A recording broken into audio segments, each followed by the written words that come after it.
વૈષ્ણવજન તો તેને કહીએ જે પીડ પરાઈ જાણે રે. વૈષ્ણવજન તો તેને કહીએ જે પીડ પરાઈ જાણે રે. પર દુઃખે ઉપકાર કરે તોય મન અભિમાન નાણે રે.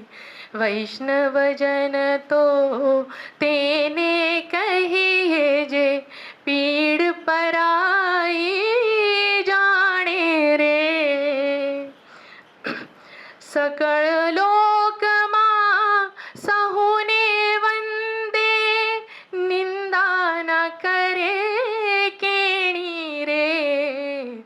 વાચ કાચ મન નિશ્ચળ રાખે ધન ધન જનની તેની રે. વૈષ્ણવજન તો તેને કહીએ જે પીડ પરાઈ જાણે રે. પર દુઃખે ઉપકાર કરે તોય મન અભિમાન નાણે રે. વૈષ્ણવજન તો તેને કહીએ જે સમદૃષ્ટિને તૃષ્ણા ત્યાગી પરસ્ત્રી જેને માત રે. જેવું હાથ થકી અસત્ય ન બોલે પર ધન નવ ઝાલે હાથ રે. વૈષ્ણવજન તો તેને કહીએ જે પીડ પરાઈ જાણે રે. મોહ માયા વ્યાપે નહીં જેને દૃઢ વૈરાગ્ય જેના મન મારે. રામ નામ શું તાળી લાગે સકળ તીરથ તેના તન મારે. વૈષ્ણવજન તો તેને કહીએ જે પીડ પરાઈ જાણે રે. પર દુઃખે ઉપકાર કરે તોય મન અભિમાન નાણે રે. વૈષ્ણવજન તો તેને કહીએ જે. ધન્યવાદ. ચિત્ર પરથી બહુ સ્પષ્ટ થાય છે. અને બીજું જે કેપ્શન ફરીવાર બોલું કે એસે ઓન આ રિપબ્લિક ઇન ક્રાઇસિસ બહુ સ્વયં સ્પષ્ટ બુક વિશે છે. અને એના વિમોચનથી જ આપણે ચાલુ કરીએ. બીજી વાત એટલે હું ગુજરાતના પૂર્વ મુખ્યમંત્રી અને હવે તો કર્મશીલોના નેતૃત્વ કરે છે તેવા માનનીય શ્રી સુરેશભાઈ મહેતા સાહેબ અને પ્રકાશભાઈને વિનંતી કરું કે અને Chinmay professor Chinmay please come. Chinmay young છે, આઈએમના પ્રોફેસર પણ કર્મશીલ જેવા છે અને એમને પણ વિનંતી કરું કે આવે અને બધા સાથે મળીને નેહાબેન આપણું બુકનું વિમોચન કરીએ પ્લીઝ. સાહેબ.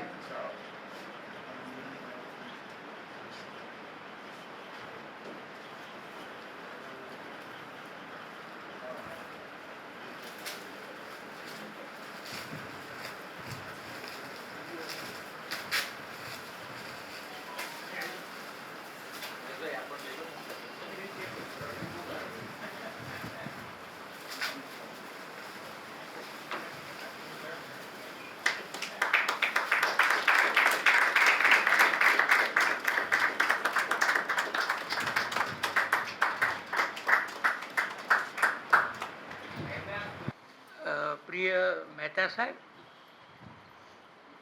અને સૌ મિત્રો, ખરું જોતા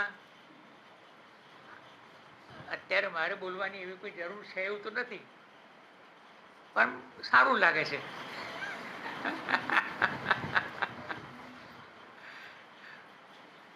ऐसा है ना प्रभाकर जी, बोल किला आजाद है तो at least in this confinement we have आज़ाद वर्ल्ड. युग तो वक्त की कैद में जिंदगी है मगर ये चंद घड़ी जो आज़ाद है.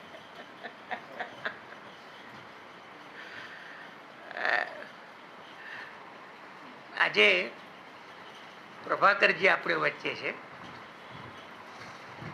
એમની વિલક્ષણ ઓળખાણ બધા જાણે છે, તેમાં હું જતો નથી. પણ આની પ્રસ્તાવના હું વાંચતો હતો ત્યારે સંજય બારુ, એક્સિડેન્ટલ પ્રાઇમ મિનિસ્ટરના લેખક અને મનમોહનસિંહના તે વખતના પ્રેસ સલાહકાર, એમણે પ્રસ્તાવના લખી છે. અને પ્રસ્તાવનામાં એક સરસ પ્રયોગ પહેલે જ લીટીએ આપણે ઘાયલ થઈ જઈએ તેવો કર્યો છે એમણે, કે આ એક રેનેસા મેન છે. શું અદ્ભુત પ્રયોગ છે સંજય બારુનો! એક રેનેસા મેન છે. તેલુગુ સાહિત્યમાં પણ એમનો પ્રવેશ અધિકારપૂર્વક, અર્થકારણની દુનિયામાં, અને એમના શીર્ષકો, એમની નોટ્સ વાંચીએ, અંદર છે ને એક એમની જે એક પ્રકરણ છે એમાં પોવર્ટી ઓફ ડેટા કે ડેટા ઓફ પોવર્ટી, બિલકુલ માર્ક્સ અને પ્રુધોના જમાના જેમ philosophy of poverty and poverty of philosophy ચાલતું હતું, એવી રીતનું હિડિંગે લઈ આવ્યા છે કે ડેટા ઓફ પોવર્ટી કે પોવર્ટી ઓફ ડેટા. બહુ સુંદર આખી. અને આ તો એની પેલી એક શીર્ષકનો તમને આનંદ કહું છું, પણ એ આંકડાબદ્ધ અને સજ્જ એવું લેખન છે. અને બહુ સરસ વખતે આપણે અહીંયા મળી રહ્યા છીએ. પ્રભાકરજી એમનું JNUનું બેકગ્રાઉન્ડ, લંડન સ્કૂલ ઓફ ઇકોનોમિક્સનું બેકગ્રાઉન્ડ, આ બધું જ એમની સજ્જતા, અનુભવી યોદ્ધા છે. કોઈ પણ સારા માણસ શોભે તેમ 2-3 પક્ષો જોડે કામ કરી ચૂક્યા છે. એટલે પક્ષોને નફો અને એમનો અનુભવ એવો સાદો હિસાબ રહ્યો છે. અને પણ એ બધા દરમિયાન એમના જે વિચારોનો પાયો અને વિચારો જે સાફ થતા ગયા, એ એમની આ નીવડેલી કોલમ, જે નિર્વાચિત કોલમ, આ જે કલેક્શન છે એમાં આપણને જોવા મળે છે. બહુ સરસ દિવસોમાં આપણે મળી રહ્યા છીએ. આજે સવારે જ વાંચ્યું, આમ સારા નથી લાગતા મણિપુર સમય, પણ સુપ્રીમ કોર્ટે મોટો જે નિર્ણય લીધો, અથવા બહુ સારી છાપ નથી આપણને આપણા મિત્રો વિશે, પણ 17-18ના ગાળામાં જે ઇન્ડિયા નામના એક નવા ફોર્મેશનનો પ્રયાસ થયો, આ બધા જે એક ચાલુ પરિસ્થિતિ વચ્ચે અને તડજોડની રાજનીતિ વચ્ચે પણ જે શુભના બળો છે, પણ આ જે શુભના બળો, વિકલ્પના બળો, એમની પાસે નેરેટિવ ક્યાં, કેટલો? તો આ પ્રકારના જે લખાણો છે, ટિપ્પણીઓ છે, એમાંથી એ નેરેટિવ, એની બધી રેખાઓ એ ખુલ્લી થાય અને જે થોડુંક અસ્ફુટ રમણીય છે એ જરા વધારે સ્પષ્ટ થાય. એ રીતે આજનું આ મળવાનું એ બિલકુલ, જેને બૌદ્ધ પરંપરામાં કંઈક એવું છે, સંગીતી જેવું છે, વિચારની એક આપલે. અને ક્રમ પણ સરસ ગોઠવ્યો છે. આપણા વિદુષી નેહાબેન એ પ્રશ્નો કરશે અને પ્રભાકરજી એ ગોષ્ઠીમાં, મરાઠીમાં સરસ છે ગુજ ગોષ્ઠી, એમ ખીલશે અને એ રીતે આપણે વાત કરીશું. પણ આ તો હું ઊભો થયો માટે મારે કહેવાનું હતું, બાકી બધું મહેશભાઈ સંભાળશે.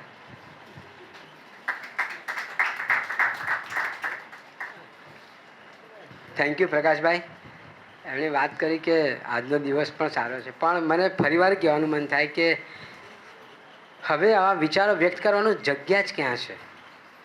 છીનવાઈ ગઈ. એક છેલ્લી જગ્યા હતી, મેં પ્રભાકરજીને પણ વાત કરી કે આ સાહિત્ય પરિષદ, કારણ કે પ્રકાશભાઈ છે એટલે મળી, બાકી તો મુશ્કેલી થાય આવી જગ્યા મેળવવાની પણ. એટલે અભિવ્યક્તિ કરવી ક્યાં? અને અભિવ્યક્તિ કોઈ કરવા દેશે ખરા? અથવા ચાલુ પ્રોગ્રામમાં પણ વિક્ષેપ થાય તો નવાય નહીં, એવી આશંકાઓની વચ્ચે પણ આ પ્રોગ્રામ કરી રહ્યા છે. મીડિયાના મિત્રોને પણ આમંત્રણ આપ્યું છે, પણ ખબર નથી કે કેવો દબાણ હશે, શું હશે. એટલે એમ લાગે. બાકી સામાન્ય પ્રોગ્રામોમાં પણ ઇવેન્ટ્સ ઉજવતામાં મીડિયામાં ફોટાને બધું આવતું હોય છે, પણ એ બધી મર્યાદાઓની વચ્ચે આ બધું ચાલે છે. પણ પ્રકાશભાઈ સરસ વાત કરી કે આપણે એક ગોષ્ઠી કરવાના છીએ, વ્યાખ્યાન નથી કરવાના. એટલે પ્રકાશભાઈએ પણ સરસ રીતે વાતને મૂકી. નેહાબેનને આપણે આમંત્રણ આપ્યું છે કે તમે પ્રભાકર સાથે ગોષ્ઠી કરો, સંવાદ કરો. અને નેહાબેનનો પણ પરિચય એટલા માટે આપવો પડે કે ગોષ્ઠી માટે એમને કેમ પસંદ કર્યા આપણે. બેન આમ તો એસોસિએટ પ્રોફેસર છે, પણ અમારા કર્મશીલોના ટોળાના પણ એ ભાગ છે.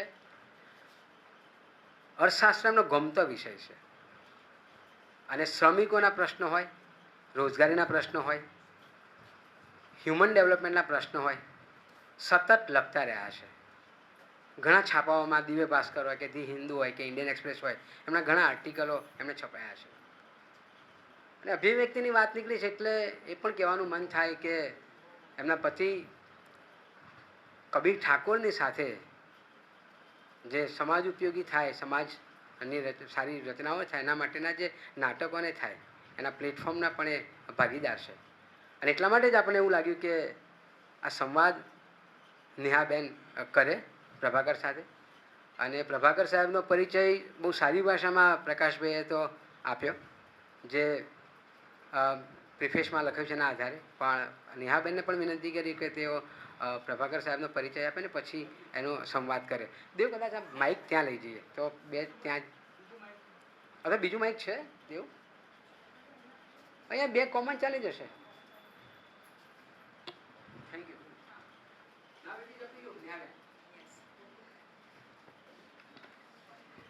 થેન્ક યુ મહેશભાઈ.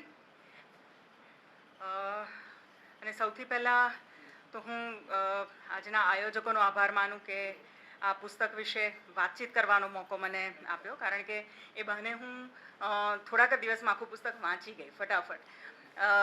અને પુસ્તક પણ લખાયું પણ એવી જ રીતે છે કે સરળ છે ભાષા અને ફટાફટ વાંચી જવાય. અને એ બધા વિષયો એમાં વણાયેલા છે કે જે રોજ જેનાથી આપણે વ્યથિત થતા હોઈએ એવા જ વિષયો અંગેનું પુસ્તક છે. એટલે સૌથી પહેલાં તો આભાર આ પુસ્તક સાથે પરિચય કરાવવા બદલ આજના કાર્યક્રમના આયોજકોનો, મને આ મોકો આપવા બદલ, જેના કારણે I was forced to read. સૌથી પહેલાં હું ડૉક્ટર પ્રભાકરનો તમને પરિચય આપું. તેઓ જાણીતા રાજકીય અર્થશાસ્ત્રી છે. JNUમાંથી એમણે MA MPhil કર્યું અને લંડન સ્કૂલ ઓફ ઇકોનોમિક્સ જેવી ખ્યાતનામ ઇકોનોમિક્સની સંસ્થામાંથી એમણે PhD કર્યું છે.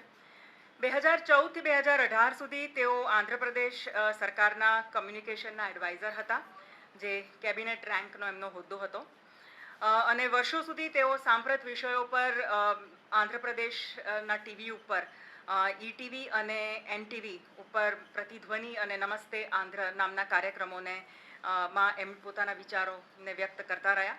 એ ઉપરાંત એમની YouTube ચેનલ પણ છે, જેમાં એ અવારનવાર જે પણ વિષયો એમને મહત્ત્વના લાગે છે એના અંગે એ વાત કરતા રહે છે, લખતા રહે છે.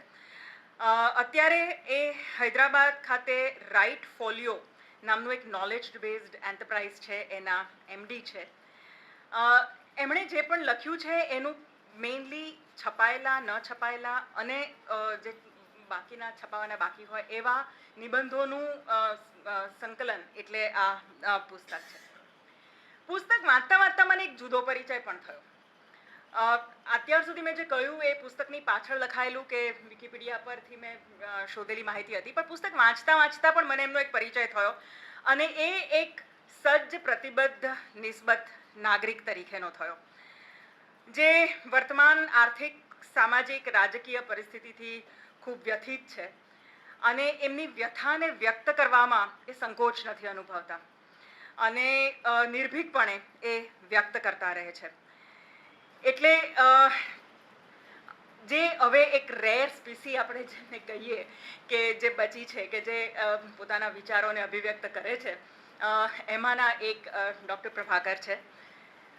હવે પછીનો જે સંવાદ છે એ આપણે ઇંગ્લિશમાં કરીશું, કારણ કે ડૉક્ટર પ્રભાકર હિન્દી કે ગુજરાતી સાથે કમ્ફર્ટેબલ નથી. સો નાઉ આઈ સ્વિચ ઓવર ટુ ઇંગ્લિશ અને મહેશભાઈ છેલ્લે વાતચીતનો જે પણ સારાંશ હશે એ ગુજરાતીમાં કહેશે. So first of all, what I was just sharing with the audience was that over and above your introduction that we found in Wikipedia or in your book, while reading as a reader, I also got to know a very concerned citizen who is deeply troubled with the current socio-economic political events of the country, which are in fact, as you are also writing in your book and as we all know, that these are the events which are taking the country away from the founding principles of our constitution. So I found a very concerned citizen in this book who fearlessly writes and comments on whatever is happening publicly. So indeed, that's a very heartwarming for all of us. So I welcome you, Dr. Prabhakar. And first of all, let me thank you for giving us this book, which is of course thought-provoking. Sometimes I also felt that, okay, someone has given words to the thoughts that is going on in my mind. So thank you very much for this book. So obviously my first question is, what made you, what compelled you to come out with this book? And why did you choose that title as a crooked timber? Because though we know the times are not very optimistic, but what made you to think to choose this particular title?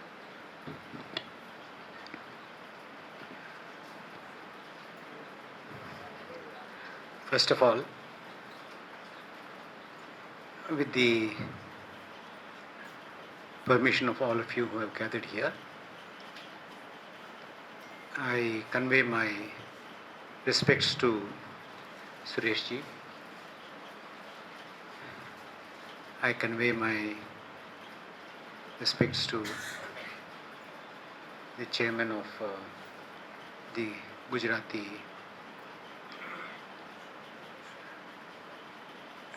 Sahitya Parishad,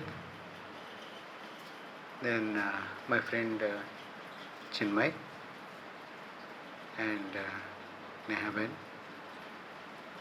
and everyone who is assembled here.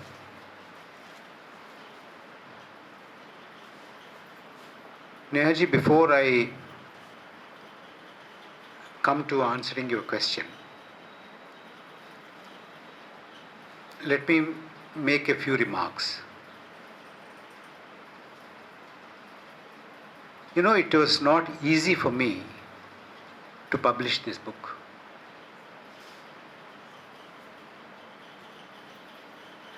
Prakash ji, when I proposed this to a few publishers,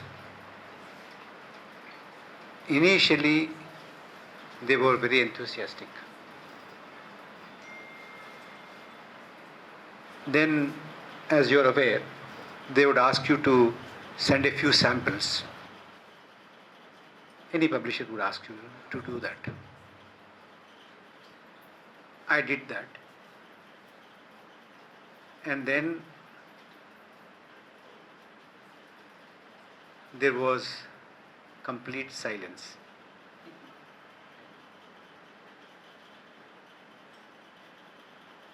They don't answer my telephone calls. They don't respond to my emails. After a long time, after a couple of months, they come back to me and say, because of COVID, we have a long waiting list. So it takes some time for us to consider this. Are you willing to wait? I said, I am not in a hurry. I can wait. Then I asked, how long would you want me to wait? They said, can you wait up till 2024?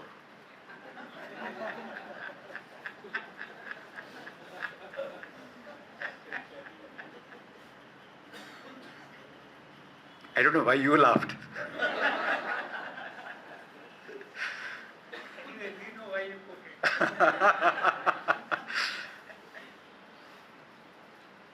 I'll tell you why I quoted it. Then I got the message.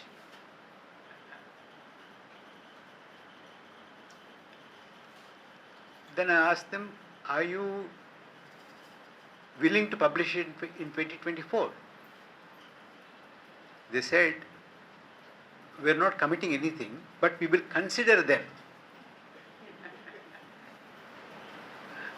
Then I got the point. Then I said, I can't wait that long. So somebody who is bold has come forward and published it. Here we are.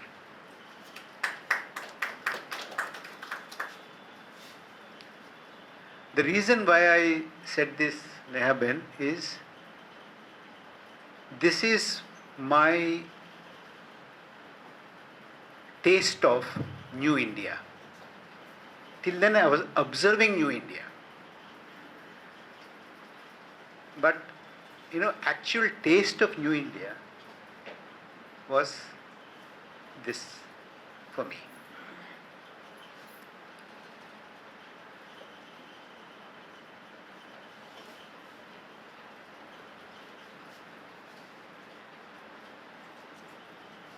Why did I write this?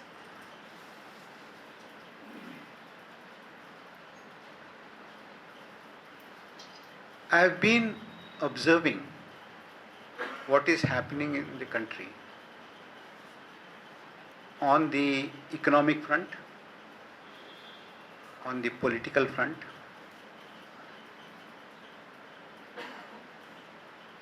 in the social realm, cultural, academic, institutions.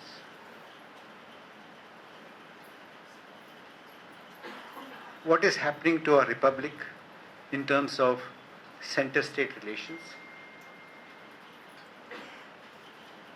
in terms of our larger political discourse,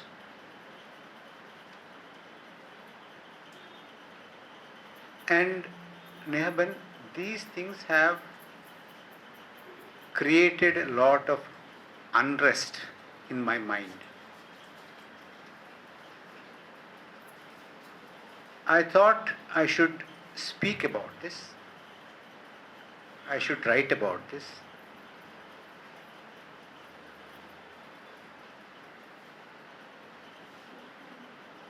I started thinking and writing down my concerns, publishing now and then, speaking here and there. And then people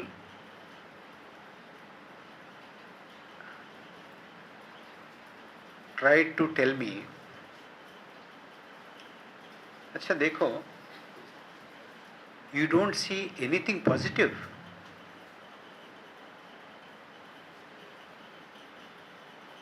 Only negative. One. Second, they would say,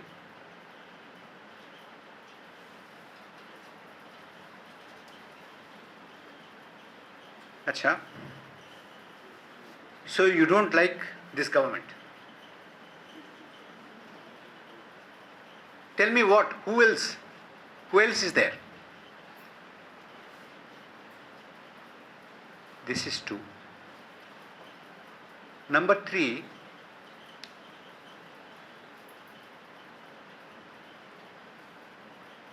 you are saying these are the problems. You sit comfortably and you are writing.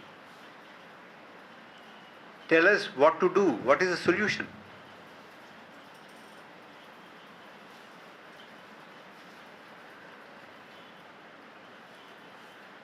I have answers to these three questions. Number one, I'm sure there's somebody who is a doctor here or who is familiar with doctors. If you go to a doctor, the doctor will not tell you, Neha Ben, your eyes are good, you have good eyesight, your hearing is good, your hands are very nice, strong, you're able to walk well, your liver is good.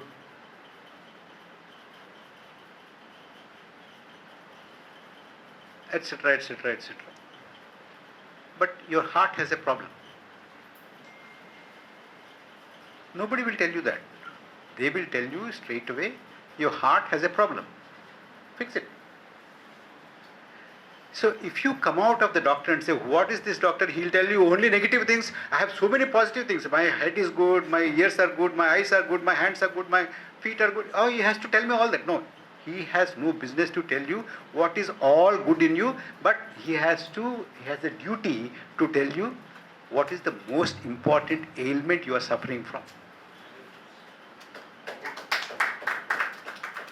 I considered that as my job. And for you to hear what is good, there are so many people who are doing this for you. There are so many. Your government is doing it, your own social media is doing it, your IT cell is doing it, you know, your so many people are doing it. Your newspaper, absolutely, abundant. So I don't have to do it. There is nobody to do this, so I am doing it. So that answers the question, don't you see anything good? Yes, I see a lot of good things. But you see, I'll tell you what. Suppose, we are told, Chinmay will vouch for me, we are told in our initial economics, when we are taught statistics, we are told, see, averages don't give us anything. It doesn't make any sense. You know, for instance, in the national income accounting, the per capita income. If Suresh ji and I have together, if I say, Suresh ji and I have together 100 acres of land. But Neha ji asked me, Prabhakar, how much do you have? I said, I have nothing. 100 are his. But together, if we see, what is the average? Together we have 100 acres. I have 0, he has 100. So it makes no sense. So if you say that, look, your head is in the burning oven and your feet are on an ice block, it is not 50-50, it's 100% this side, isn't it? So you can't force me to say this is good but this is bad. No. This good has nothing, no impact at all if this bad is there. So that is my job. So that takes care of the second objection. The third one, अरे ये नहीं है तो कौन आएगा? Look, that is not my concern. ये भारत का जनता decide करेगी, मेरा नहीं है. It is not mine. It's not my job to tell you what you should do. That people of India will do. My job is only to say, look, something is going wrong here. And I'll add one more. In order for me to point out what is wrong,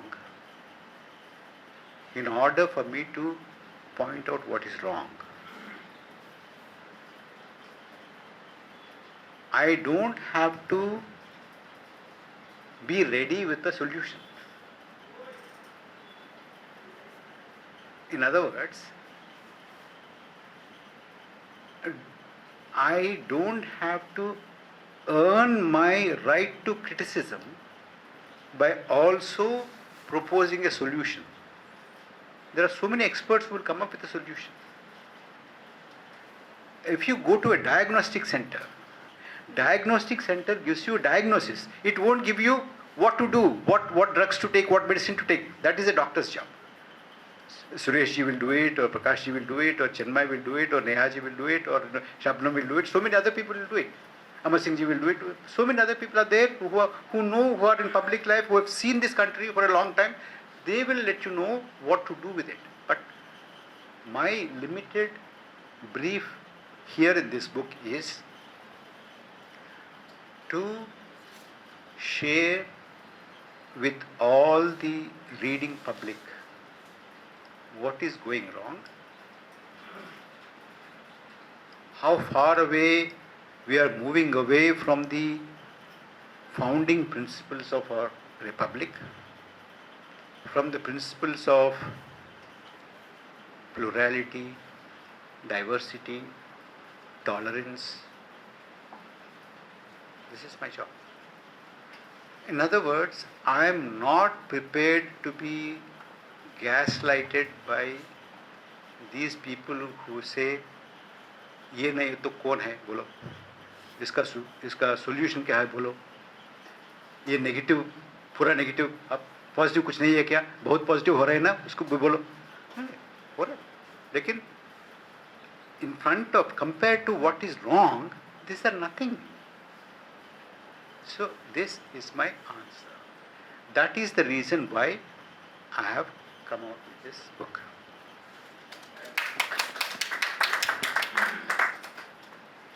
Yeah, and even the raising issue sometimes is so important to make the government responsible.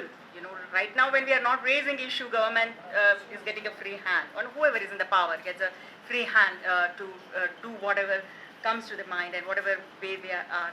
So raising question is always a checks and balances on that.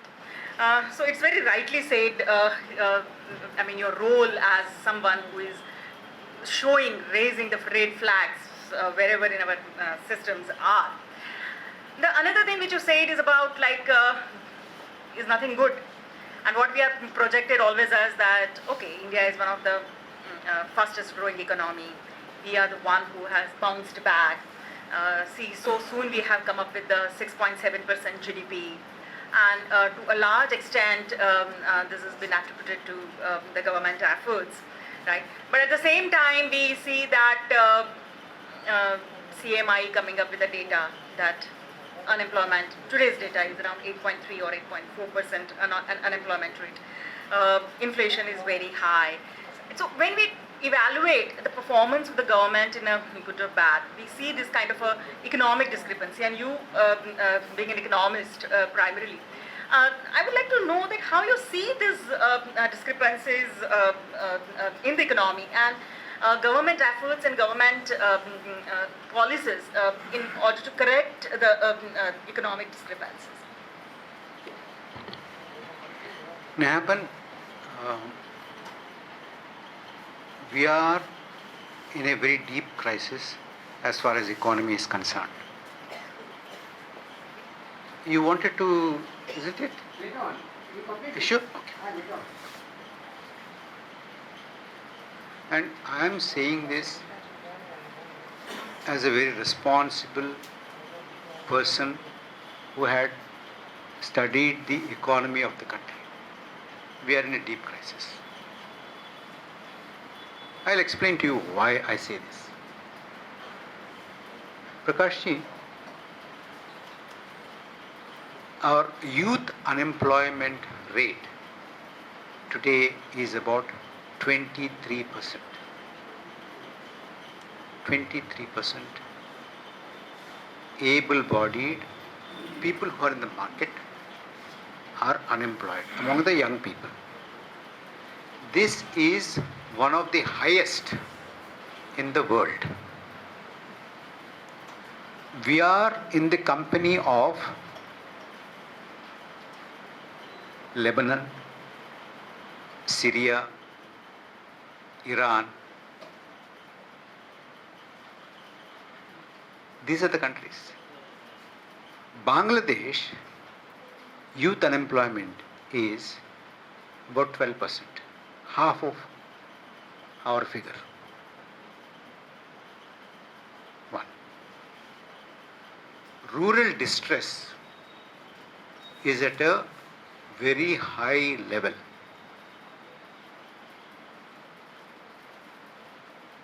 As Prakash ji has pointed out in his introduction, I could understand a bit that there is data poverty.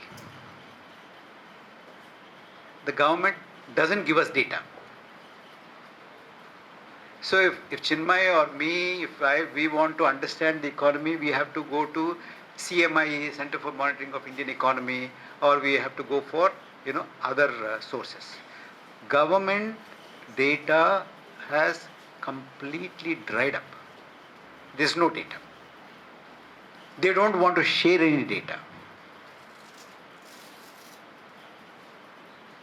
I think they also don't have any data because they stopped collecting data. Because when they collect data, it is very inconvenient. It tells them very bitter truth of what is happening.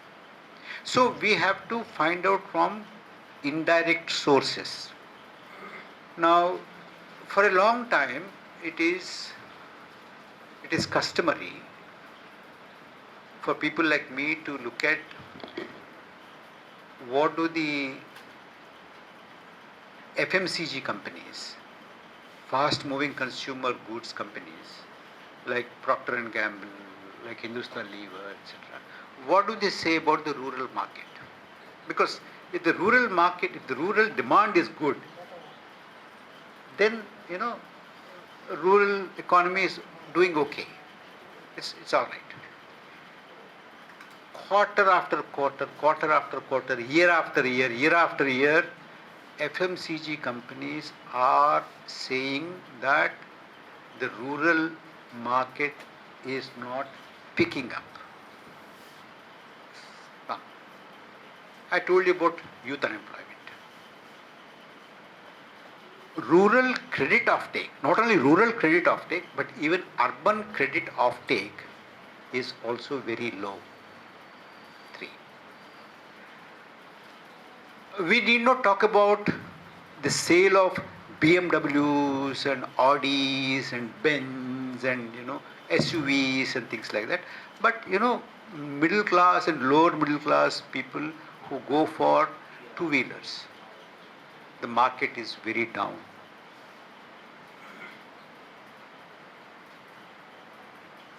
People who moved away from the rural economy to the urban economy, when the urban economy is in distress, it is not able to support them for their jobs, they are moving back to rural areas and demanding Manrega jobs. Mahatma Gandhi National Employment Guarantee Act, Manrega jobs. If Manrega jobs demand is going up, what does it mean?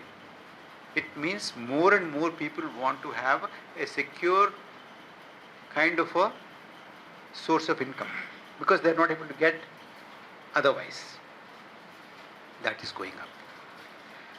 Then the country's debt in the last 7 to 8 years or 8 to 9 years has gone up by 100 lakh crores.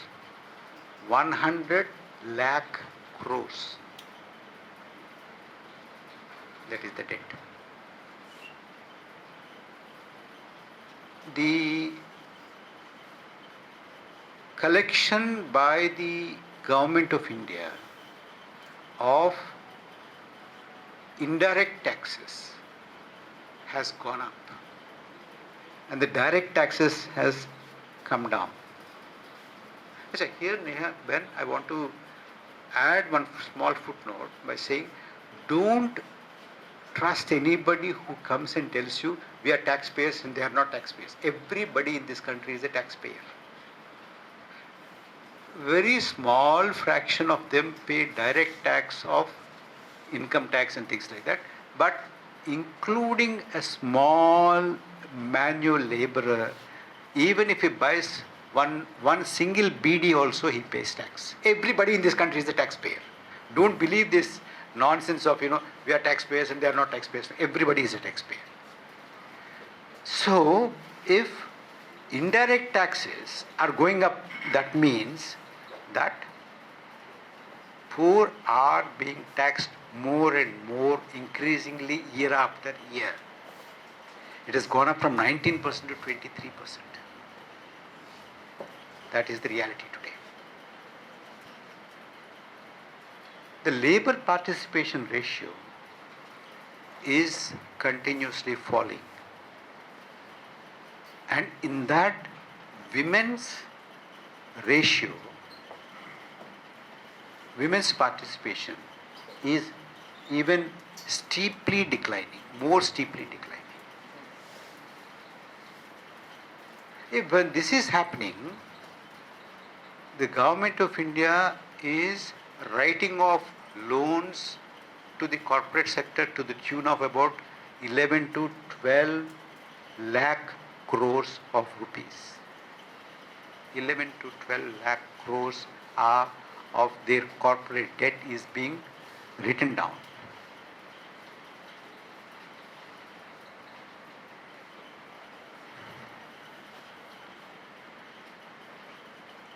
Last 4 to 5 years, the percentage of people who have seen a decline in their income is about 84%. 84% of the people have seen decline in their incomes. Now, if you tell me, look, in 2014, there were only 124 billionaires. Today, there are 145 billionaires. Aren't you happy? Prakash, are you not happy? Are you not proud? 145 billionaires. But look, I don't have anything to eat. So, it's your choice whether to see and say, look, so many billionaires are there, it's a good thing. Or should I say that? Or should I choose to say, look, so many people are losing their incomes. Their incomes are falling. For the first ever time, we have added about 75 million people to the poor in this country. Neha, please remind me. Recently, they must have seen in the newspapers that we have brought about 415 million people out of poverty. I'll come to that. You must have seen. About 3-4 days ago, almost a week ago, yeah. Maybe here it's last 2-3 days, yeah. I'll come to that. Please remind me at a later stage. Why and to what extent we can believe that. I'll have to talk to that also because that's very important. So this is the kind of the economic situation we are in. And not only that, the center-state economic and financial relations are also being strained today. There are some states which get a lot of transfers from the central pool to the state pool, and some states which do not get as much. So your federal structure is, financial structure is under strain. Your unemployment rate is high. I don't have to tell you about the inflation, price rise, oil prices, tomatoes, and I don't have to tell you that, you know. Because see, there is no point in me or the government, if we go on saying that, you are suffering, you understand that you are suffering. But on the other hand, if somebody says, yeah, achhe din hai, will you believe it? Because it is our felt experience. It is a day-to-day problem. You can't tell me that you are out of poverty, for somebody who is begging. Don't you, suppose if I go and tell somebody, UNDP has told us that 415 million people are out of poverty, what are you doing here? He said, where can I go? I want to beg, I have to beg. So these are felt experiences. But other than the felt experiences, I've told you about the labor participation ratio. I've told you about the kind of debt. I've told you about rural distress. I told you about the credit offtake. All these things I told you. This is the kind of serious crisis situation that the economy is in. About social fabric, I mean, you know much better than I do. What kind of a strain that the social fabric is now put under in this country. Before we reach to that, can I intervene? Because as you are highlighting the problem of inequality, that you put in, and in your book also you quote Thomas Piketty saying that inequality is neither economic nor technology, it is ideological and political. And you go on saying that elites have sought to neutralize inequality. This is a very big statement, in fact. But inequality, of course, was always a problem with India. What do you think? What has perpetuated? I mean, what about this government? What kind of policies of this government which is perpetuated, or rather, we can say, go on to say that accentuated the problem of inequality? Then we can go to the social aspects. So, interesting, because this is a very, very a deeper concept.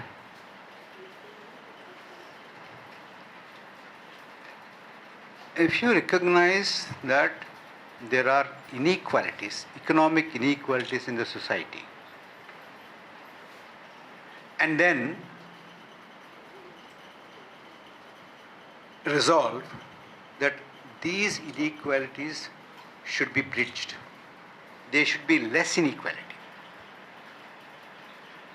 You may not be able to achieve it, you may fail, but the very fact that you recognize that there is inequality and the very conviction that in our society there should not be inequality, that is far better than not recognizing inequality or even justifying inequality. I'll tell you how the second thing happens. That is where the question of ideology comes in. See, if the society starts to believe inequality is good because in the long run, if there is a billionaire, slowly and slowly his wealth will trickle down, and some will come to Prakash, some will come to to me, some will come to Neha. And this is the trickle down theory. Billionaires, they are job creators, the wealth creators. They have to be nice, they have to be protected. Therefore, they will slowly and slowly give you a little bit. When the car stops at a traffic junction, he'll give you some change. It's good, isn't it? That is one way of looking at it. The other way of looking at it is, why should you give and why should that guy beg? That is another way of looking at it. So, if you agree that inequality is okay because the Sahib will give you something. Another way of looking at it, why should he give? I have to earn, I will earn, give me an opportunity. This is another one. So here it is ideological. And it has a political counterpart also. I'll come to that towards the end. What does it mean? What is this,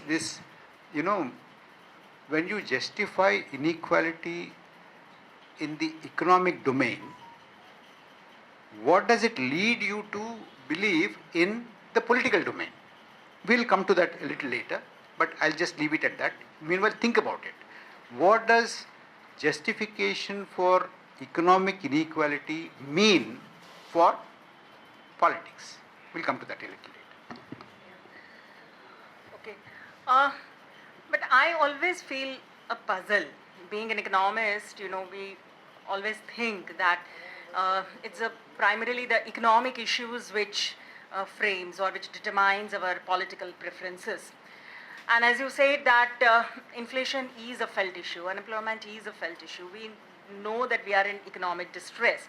But despite of this, corruption is another felt issue, right? But despite of that, still there is a popular mandate for the current regime. So what goes in deciding the political preference of the people?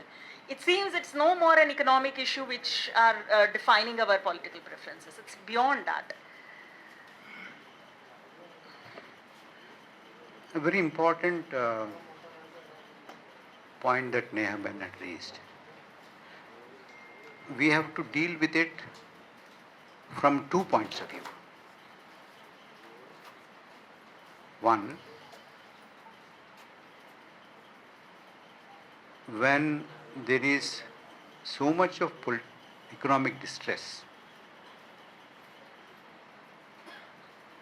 how can the ruling dispensation continue in office and renew its mandate? This is a real puzzle.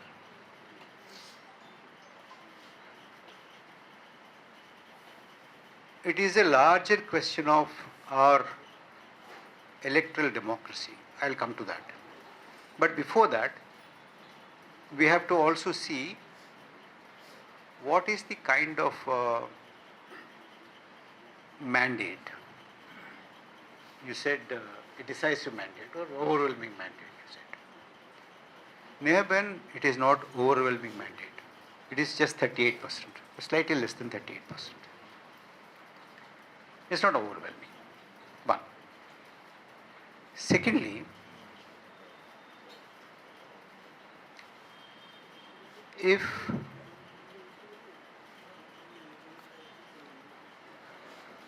you are somehow convinced to think that your problems are because of them,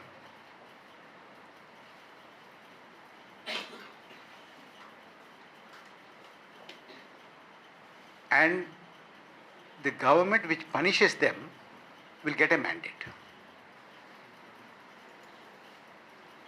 Who is responsible for price rise? He is responsible for the price rise. So, you should punish him, not me. So much so that, you are in the grip of this kind of a narrative, which is very powerfully brought into the society. Forget about other things. When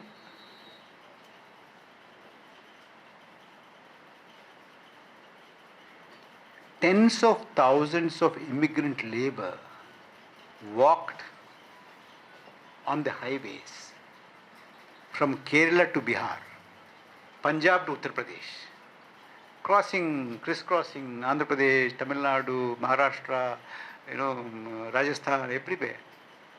We were, disturbed for a couple of days, but then it's okay. There is some kind of a national numbing. We have become numb.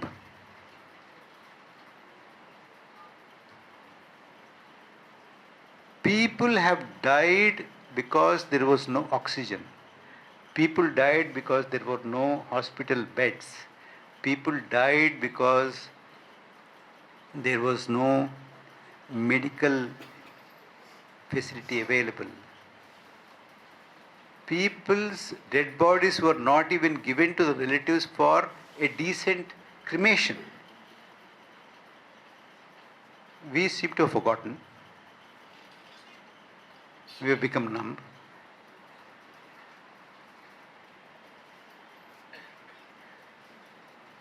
Hundreds and hundreds of dead bodies have floated on the holy Ganga. We have forgotten.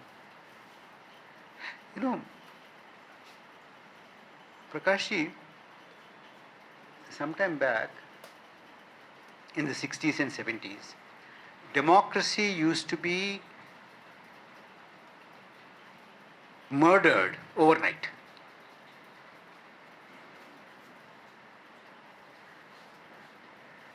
One general used to go drive to the railway radio station or television station and to the presidential palace, arrest the president, capture the radio station, capture the television station, and say, look, now I have assumed the powers, I am the president, and this president is in the jail. Overnight, with just one fell swoop, democracy is dead. Nowadays, that's not the case. Slowly and slowly and slowly and slowly, one at a time, one at a time, one at a time. By the time you lose everything, you don't even realize. अरे इतना ही है, इतना ही है, इतना ही है, बस. Just one act. उधर हुआ, मणिपुर में हुआ, आंध्र प्रदेश में हुआ, तमिलनाडु में कोने में हुआ, कुछ नहीं. हमारा यहाँ नहीं हुआ. So, but tomorrow it will happen. This is a new kind of, a new technology to kill democracy. It's a different thing. It's not like 60s and 70s. The other thing is that the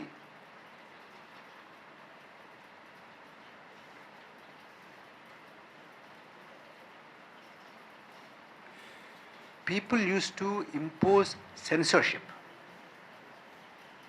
आपने देखा. People used to come, government officers used to come, sit in the newspaper office and say, look, don't publish this, don't publish that. And as a protest, some newspapers used to publish blank editorial space or whatever, as a protest. Today, censorship is imposed in a different way. If you flood the information ecosystem with 1,000 items, important item will go away and all the unimportant things will come up. So you will be, fed with, instead of what is happening in Manipur, you will be, fed with, how France received you, how something else has happened, what is happening here and there, or maybe very trivial issues like, about some cinema or about some song or something like that. So this is a new method of influencing the people. So that, see, for instance, I'll give you an example. Chinmay, we were all agitated when rupee dollar was 80. Today, how much is it? But we are not agitated. Every day, 2 days, 3 days, people used to say, "Arey, 80 हो गया, 80 हो गया." 80 से कम हुआ क्या अभी? नहीं. But हो गया.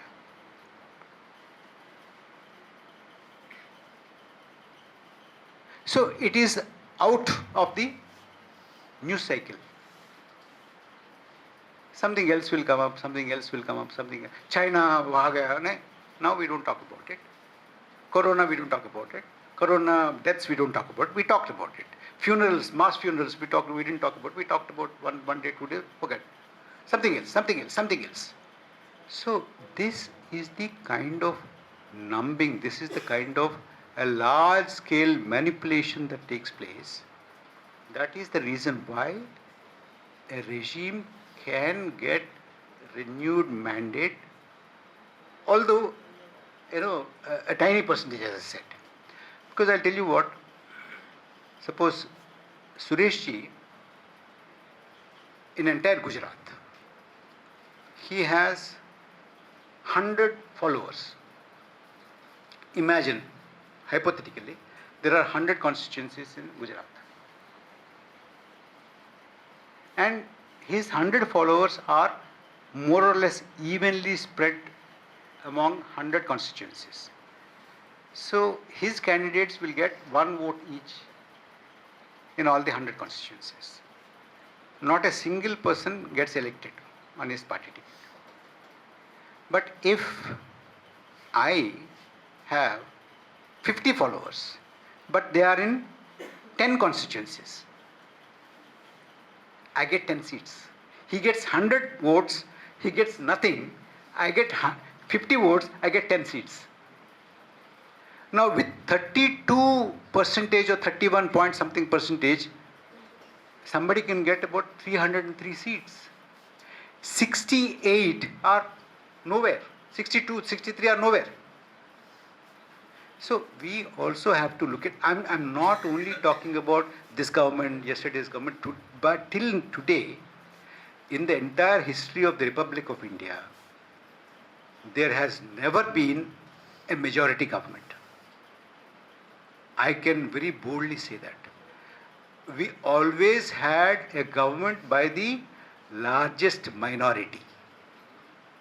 એટલે એમને કહ્યું કે ચોપડી લખવામાં મને એવું લાગ્યું કે લખવું જોઈએ. મેં પહેલાં અવલોકન કર્યું, ચકાસ્યું, જોયું, અને પછી એમ થયું કે હવે બહુ થયું, હવે તો લખવું જ પડશે.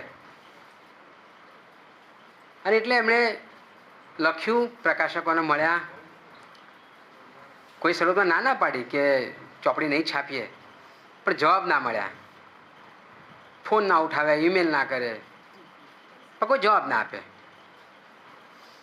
ફાઇનલી કોઈકે જવાબ આપ્યો કે આ કોવિડ હતો ને, એટલે એનાથી બધા વિલંબિત થયું છે, પણ અમે તમારી વાતને સ્વીકારી છે, પ્રકાશિત કરીશું. સવાલ કર્યો કે ક્યારે કરશો? તો કહે છે કે સમય આપો થોડો. તો ના પૂછ્યું કે ના ક્યારે? તો કે 24 સુધીમાં તો થઈ જાય એમ. એટલે સમજી શકાય કે ઇલેક્શન પતી જાય પછી એમ વાંચ્યા પછી. પણ કોઈ કે કન્સિડર કરીશું, અમે કન્સિડર, વચન તો ના જ આપ્યું, અમે કન્સિડર કરીશું કે 24 સુધીમાં છાપીશું એમ. પણ કોઈ કે છાપી અને જોયું એમણે. ઘણાએ પૂછ્યું કે તમને નેગેટિવ કેમ દેખાય છે? આ બધું આટલું બધું સારું છે અને તમે નથી જોતા, માત્ર નેગેટિવ જોવો છો. એટલે એમણે બહુ સરસ ઉદાહરણ આપ્યું.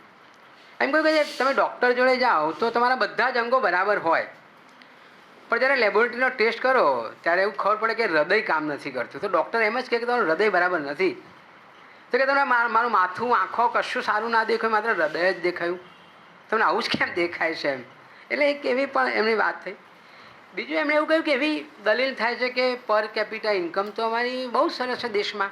એટલે એમણે ઉદાહરણ સરસ આપ્યું કે બે વ્યક્તિઓ છે, એની પર કેપિટા ઇન્કમ તમે 100 રૂપિયા લઈ લો, પણ એકની 0 હોય ને એકની 100 હોય તો મતલબ શું છે? એટલે ગરીબી અમીરી વચ્ચેનો જે ભેદ છે આટલો મોટો, એની એમણે બહુ સરસ વાત કરી.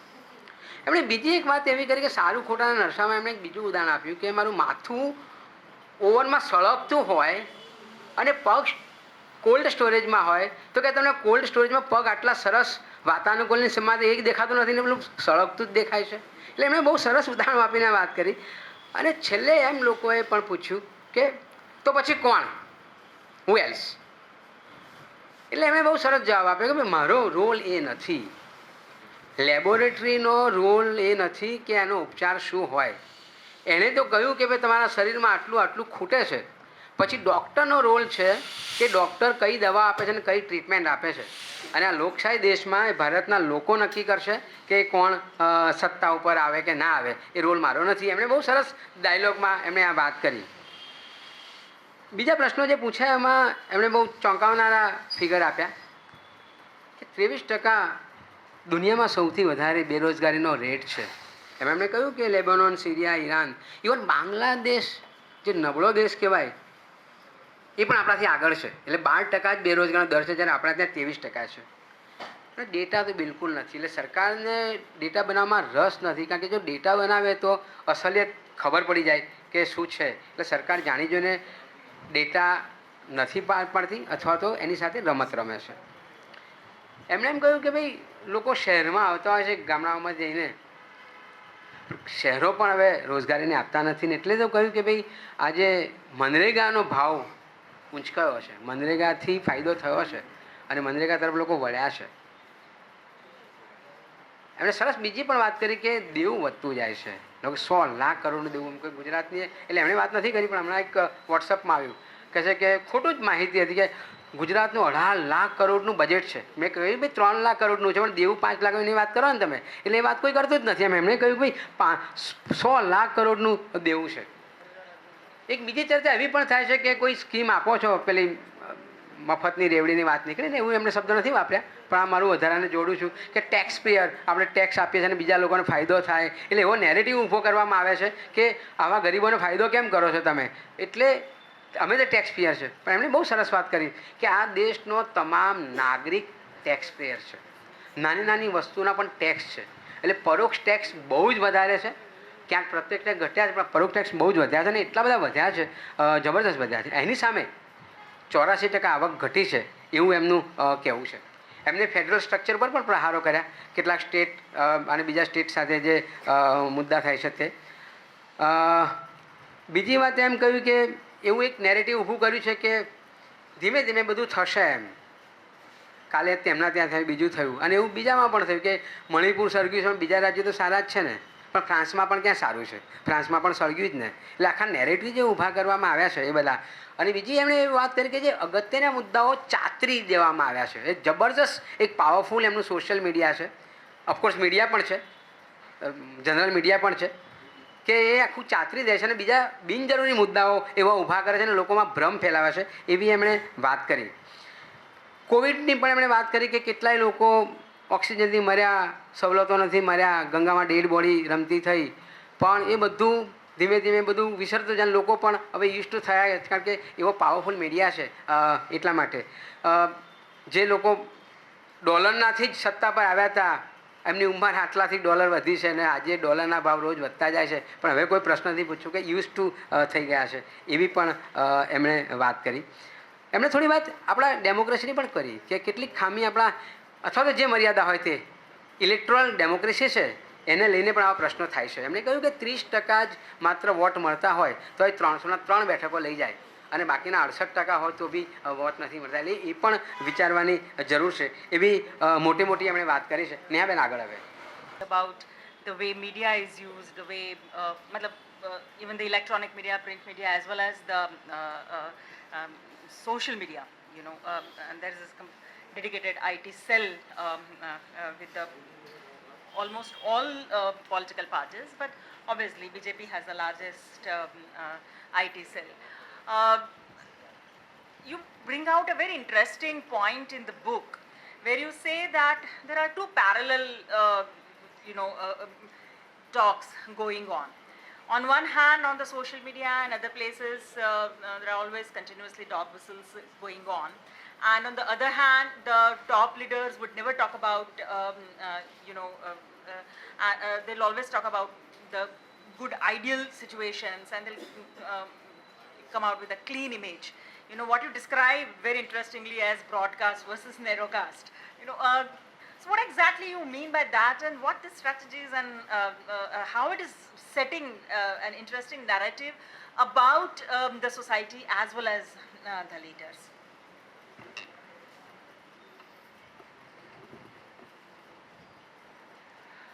I use these two terms, Suresh, broadcast and narrowcast. Broadcast is something, I say here, which is for everybody's consumption. That is what our leaders, when they speak from a podium, from a dais, they say general, things. But the forces or the cadre, they do the narrowcasting. Narrowcasting in the sense, they come and tell you on the basis of your region, your religion, your caste, your locality, your economic status, etc., one message. They go to somebody else and says a little differently.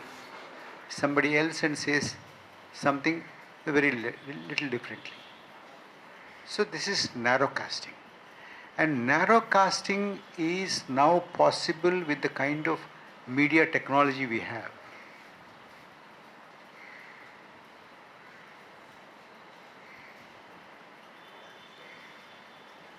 in the public speech and in the general news, there is one.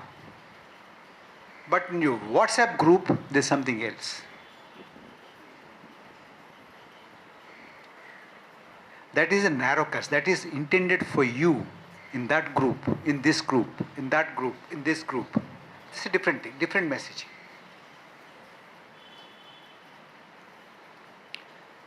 There is a slight extension to this also. For instance, when a Dharma Sansad takes place in Haridwar, and somebody says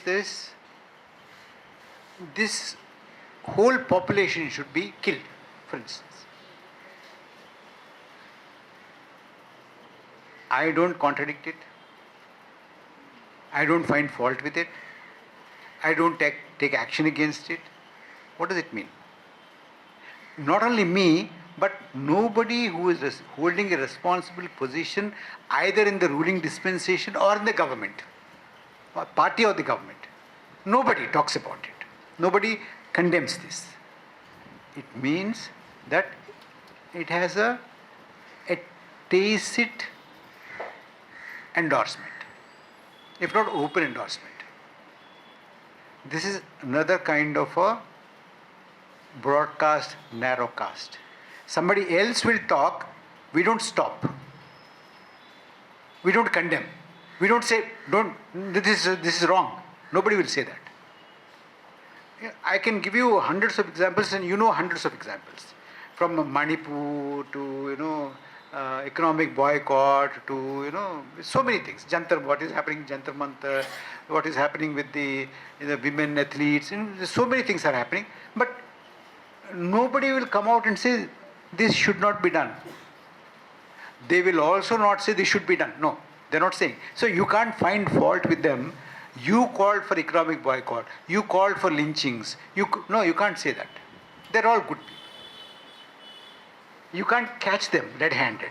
But somebody else is doing it, somebody else is saying it, we keep quiet. This is another way of conveying a message. This is called a dog whistle. You say it in such a way that you're not caught openly on this. This is what is happening. And now, what kind of a media we have? We don't have to really talk much about it. Everybody knows about it. So, the less said, the better. Yes, yes. જાહેરમાં મંચ ઉપરથી જે મોટા નેતાઓ અવતાર પુરુષો જે જુદું બોલતા હોય છે, પણ એમના બોલ્યા પછી આ અવતાર પુરુષ એક વચન એટલે એ બોલ્યા પછી જે સોશિયલ મીડિયા છે અને વોટ્સઅપ ગ્રુપ છે એ હજારો લાખો મેસેજ જુદી જુદી જાતના અરાજકતા ફેલાવતા ધર્મજનૂન ફેલાવતા ફેંકવામાં આવે છે અને એને કોઈ રોકતું નથી. બીજી વાર વાત કરી કે ધર્મ સંસદ પણ જાહેરમાં થાય અને કહેવાતા આ બધા ધર્મ પુરુષો ગમે તેવું અરાજકતા ફેલાવે એવું, વૈમનસ્ય ફેલાવે એવું, માનવી વચ્ચે દુશ્મનાવટ થાય એવું ભાષણ કરતા હોય છે. એને કોઈ રોકતું નથી, ટોકતું નથી. અને એક મૂક સમર્થન એ પક્ષ દ્વારા અને સરકાર દ્વારા આપવામાં આવે છે. એટલે આ પ્રકારનું જે નેરેટિવ ચાલી રહ્યું છે, એટલે મીડિયા તો આપણે જાણીએ જ છીએ કે મીડિયા બી સમર્થનમાં છે, આઈટી સેલ પણ સમર્થનમાં છે. આ નેરેટિવ જે ઊભો કર્યો એ બધો જબરદસ્ત છે. એટલે એ આખી એક પ્રવાહ આખો ઊભો કર્યો છે વૈમનસ્ય ફેરવવાનો, અરાજકતા ફેરવવાનો. આ બે તફાવત છે. Thank you. That how come the opposition failed to see what was coming, and I mean, what went wrong? Was that just the incompetency on their part, or it was a misjudgment, or what else? I mean, how do we describe the role of opposition, which is is become a dove in the current political scenario? I think this is the most important point. Now, it has been said, is it misunderstanding or incompetence? I think it's both together.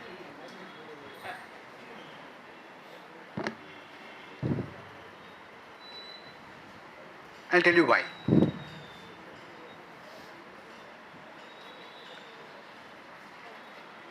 Not very long ago, Prakash ji will remember, Suresh ji will also remember. BJP used to say, we are also a secular party.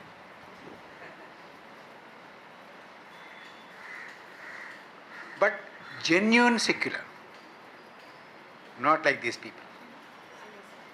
Not pseudo secular, not appeasement secular. 100% genuine secular. Secular.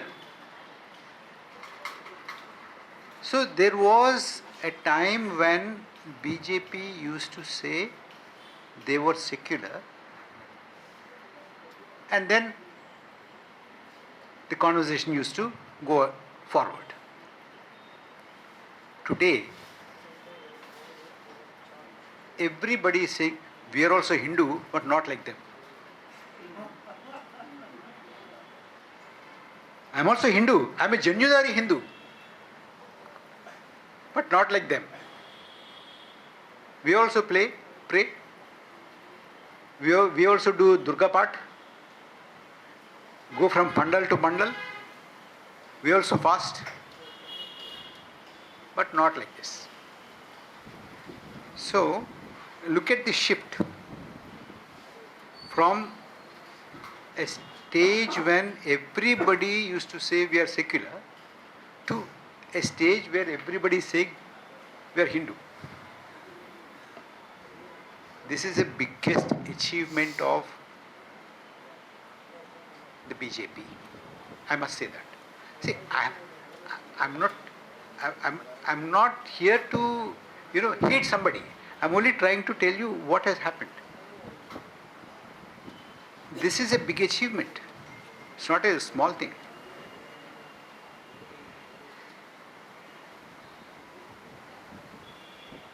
I remember L.K. Advani saying, we are a party with a difference. We are clean. We are not corrupt. They are corrupt. Don't treat us as untouchables. There should not be political untouchability. We also got elected like you got elected. So why should people, put us in a different category? No, don't put us in a different category. We are also, we have a seat at the table. That used to be the thing. Today, the discourse is not anymore that. Discourse has completely changed. If you read L.K. Advani's My Life, My Country, his autobiography, he elaborates the way Muslim minority should be looked at. One is Puraskar, Tiraskar, Parishkar through Samskar. Am I right, Suresh ji? Today, of course, those days he very, very clearly said there cannot be Puraskar. There cannot be Tiraskar also because it's a huge minority. So there can be only a Parishkar through Samskar. But today, Tiraskar is a known policy. Whereas for the first time in the history of the Republic, you have a Central Council of Ministers without the largest minority in this country. You have different states where not only the BJP has not given, there's not a single Muslim or largest minority MLA, but not a ticket is also given. Both in the Lok Sabha and the Rajya Sabha, BJP has no representation from the largest minority. Uttar Pradesh, Gujarat, recently concluded Karnataka elections also, not a single ticket was given. So, it is like this. There used to be a formulation: with you, without you, in spite of you. If you come along with you, fine, we'll go. If you don't come along, we'll go without you. If you oppose, we'll go in spite of you. That's what our to say in Ahmedabad 1937. Yes. That is what we see today. So, the political party today, which claims to be the largest political party in the world, not just in India,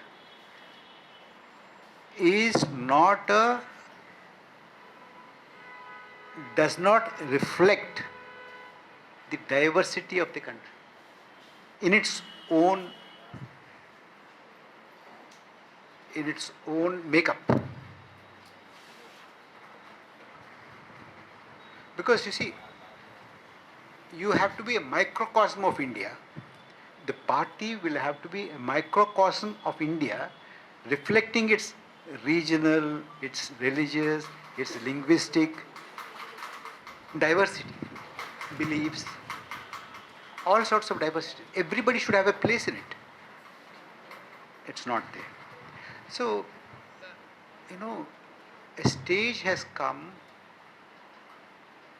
I'll come to Neha Ben's question. Is it because of the opposition's misunderstanding, or is it because of its incompetence?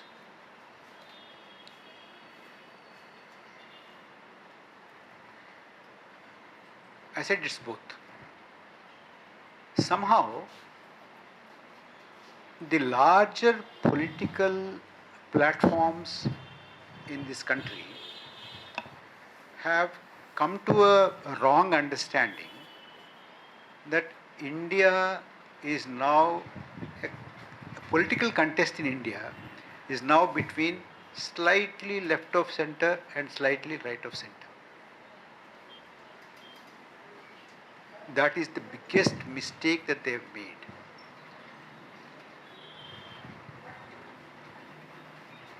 And they also did not understand the challenge that was being built very slowly and steadily over decades and decades and decades. It is not something that has come about overnight. We should understand that. And it will also not go away overnight if there is some one election victory or the other. It will take at least, if not a few decades, at least a decade of consistent work to remove this poison from the minds of the people. A large section of people are affected by this. Let's not fool ourselves. Nehaji, if you give me one more minute, I will share one personal anecdote. Prakashji, I have a new driver. I live in Hyderabad. A young boy of 24, 25, who comes from a district in Rayalaseema in Andhra Pradesh. My previous driver had left for another opportunity, he's gone, new boy had come. Because he is new to Hyderabad city. He doesn't know the routes. So whenever I get into the car, I put the Google map and give it to him. It will tell you after 300 meters turn right, left, go straight and all that. Sometimes it is right, sometimes it's wrong. And in the name of taking you by the shortest route, it will take you into small little lanes. I was sitting in the rear seat and doing some work.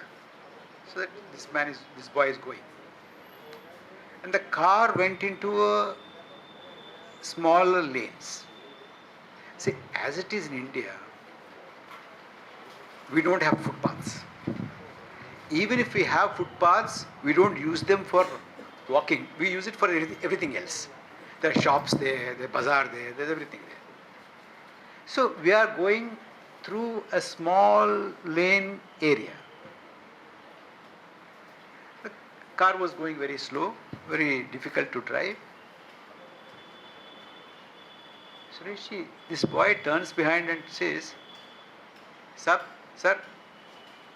dekhiye, look at this. These Muslim fellows are everywhere on the road. They are not letting the car go. He is not a shakha going person. He is not. He is a normal fellow. But you see, even if it is a Hindu or a Sikh or Christian, whatever, people, if the road is this much, where will they walk? And they don't expect these cars. Only Google Map has taken this car to that area. Otherwise, we would have gone by something else, some other road. But this boy suddenly has just blurted it out. Where did this come from? This is the danger that is lurking in our republic. Allow me to say one more sentence. What is happening today in Manipur could be a dress rehearsal. You had seen much bigger things, but this can happen on a large scale anywhere in the country. Just because, see, we don't connect very well with the Northeast anyway. Arey, kahan ho rahe hai? Had it happened, anywhere else, every day the news would have shown you. Manipur, we don't bother. But it's just, and what Dharma Sansad, somebody says, about lynching, about economic boycott, about something else and something else. I won't be surprised if such things are in future spoken from the Red Fort.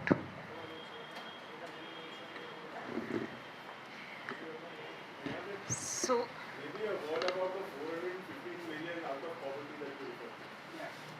yeah, the poverty data you were talking about. I already asked her to remind me. Yes, so I think before I wind up, I think that's one thing about the poverty data, that you had reserved to be commenting at the last. You may comment on that and then we'll wind up.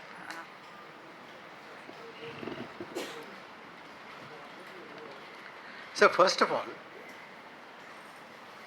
the government of India doesn't have any data. It doesn't release any data about employment, unemployment, poverty, anything. It has stopped releasing data, Chinmay, about 6-7 years ago, it stopped releasing data. Now, the recent thing which has come, I'll be extremely happy if we really lifted about 415 million people out of poverty. I'll be very happy. I'm not trying to say that, this government should not have done it, somebody else. No, I'm not. Anybody who does that, but has it happened? One. I'll tell you what my doubts are. We have to work it out. The UNDP has put out a study. And every newspaper in the country, every television channel in the country has carried a report, a summary of the UNDP report as summarized by PTI, Press Trust of India. No newspaper had written anything directly from the UNDP report. It's a PTI. You just see any, just take out any report on UNDP 415 million, out of poverty thing. Underneath you will see PTI. It's the PTI report, number one. Number two, UNDP's measure is multi-dimensional poverty index. You know why multi-dimensional poverty index has come about? There was a huge discussion before multi-dimensional poverty index was put in place by UNDP in relation to the sustainable development goals. Because if you say that, in my country, everybody has about this much of income, $3 or $2.15, income, they're out of poverty. There is that kind of a income poverty led measurement. How do you measure that somebody is not poor? Because they get at least this much of income every month or every day, per day. Of course, India has a different measure. We have Tendulkar, etc. So there's a huge debate, what really constitutes. But internationally,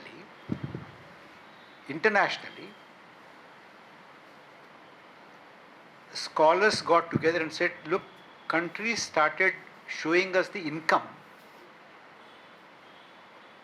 but that is not sufficient. What is the point in having somebody having income if they don't have education, if they don't have sanitation, if they don't have healthcare facility, if they don't have information?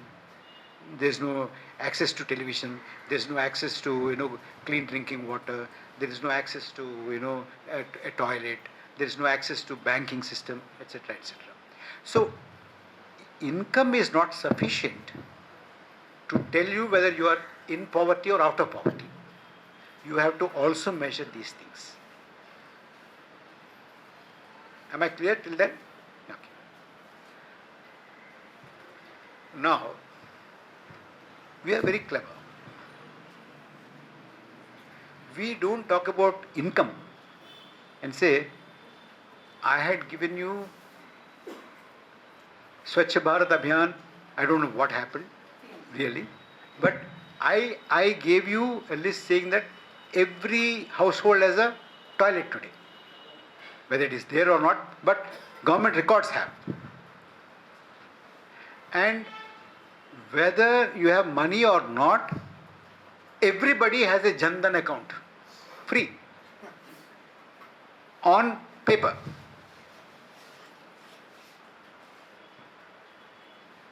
And every village is connected to electricity grid. Even though, 15, 20, 30 kilometers outside Delhi also you have a problem. That's a different thing. And so you have all this. So what you can do, see, instead of concealing the other things and showing economic income, previously some countries were doing that. What we have done is conceal income poverty and showing all these statistics and say that we have pulled so many people out of the poverty. This is one way of looking at it. Sir, I want to ask, I am ready to debate this with anybody in the government. In fact, one of the chairman of the Prime Minister's Economic Advisory Council had written a critique of my book. I don't know if you've seen. Vivek Devroy had written. Against, yeah. But there's no substantial point in it. Okay. Anyway, that's a different thing. That is the best defense they can put up. But the point here is that when there is highest youth unemployment, when credit offtake is very low, when debt per capita and overall is large in the country, 155 lakh crores, when private investment is falling, and every year the high net worth individuals who are relinquishing the citizenship of the country and going away from India to other countries is large, growing year after year. And we have, see, even in 2019, before the pandemic struck, Chinmay, you are aware that Indian economy was slowing down. And after pandemic, even till today, it has not reached even 2019 level.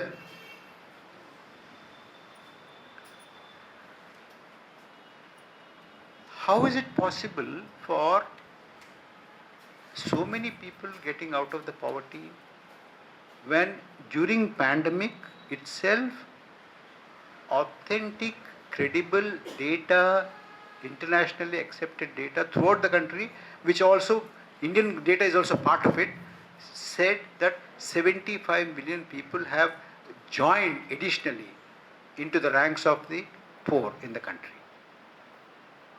It is, and so far from 2017-18 onwards, the government of India has not released a single sheet of statistics about employment and poverty.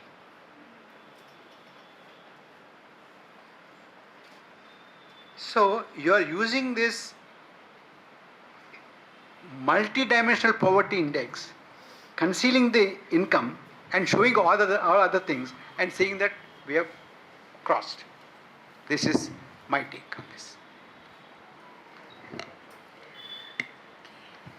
So it seems we have multiple and very serious challenges ahead of us, which cannot be countered only electorally, but I think our work to get back to the values of our constitution and the founding principles of constitution, the era of misinformation, manipulated information, and the poisons that is in our head, right? It will take many more years to correct that, or and put the country back into the path which collectively our freedom fighters and our fathers of our nations had visualized a country for.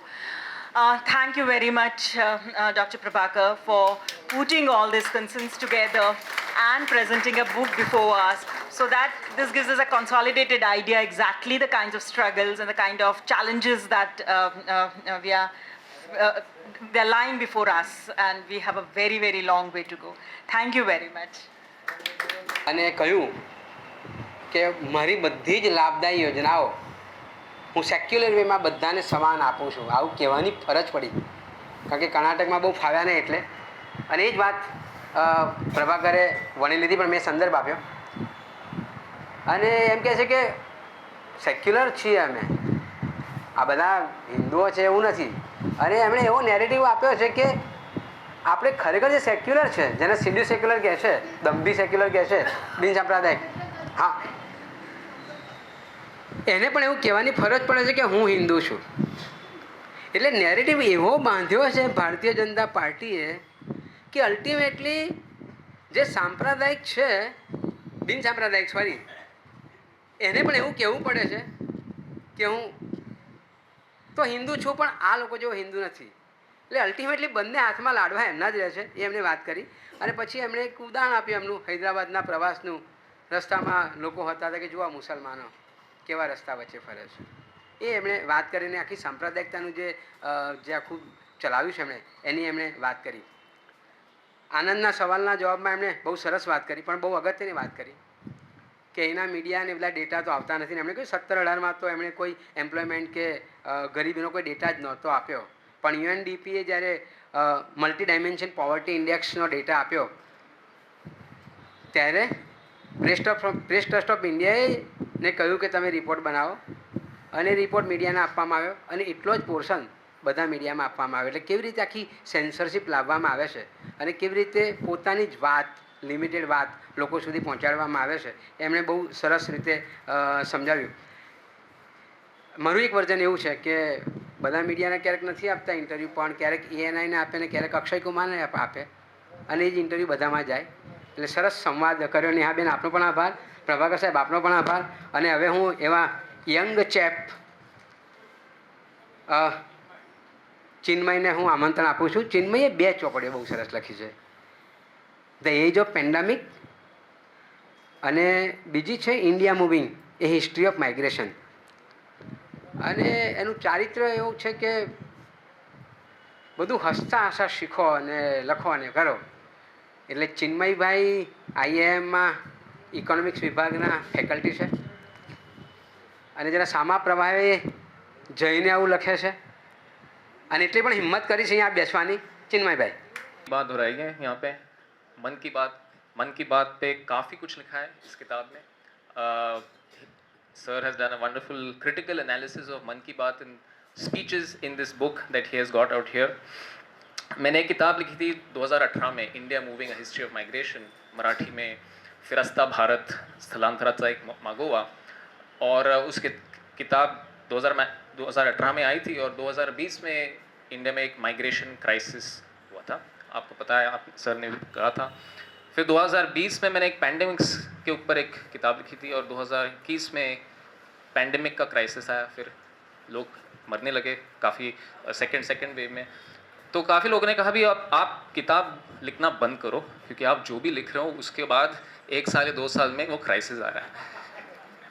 लेकिन अभी मैंने ये किताब पढ़ी तो मुझे अच्छा लगा कि ये मेरे वजह से नहीं है, ये कुछ लार्जर स्ट्रक्चरल फैक्टर्स की वजह से है. तो इस किताब में यूनिवर्सिटी सिस्टम पे जो अट्रैक्ट हो रहा है, कम्युनलिज्म क्यों फैल रहा है,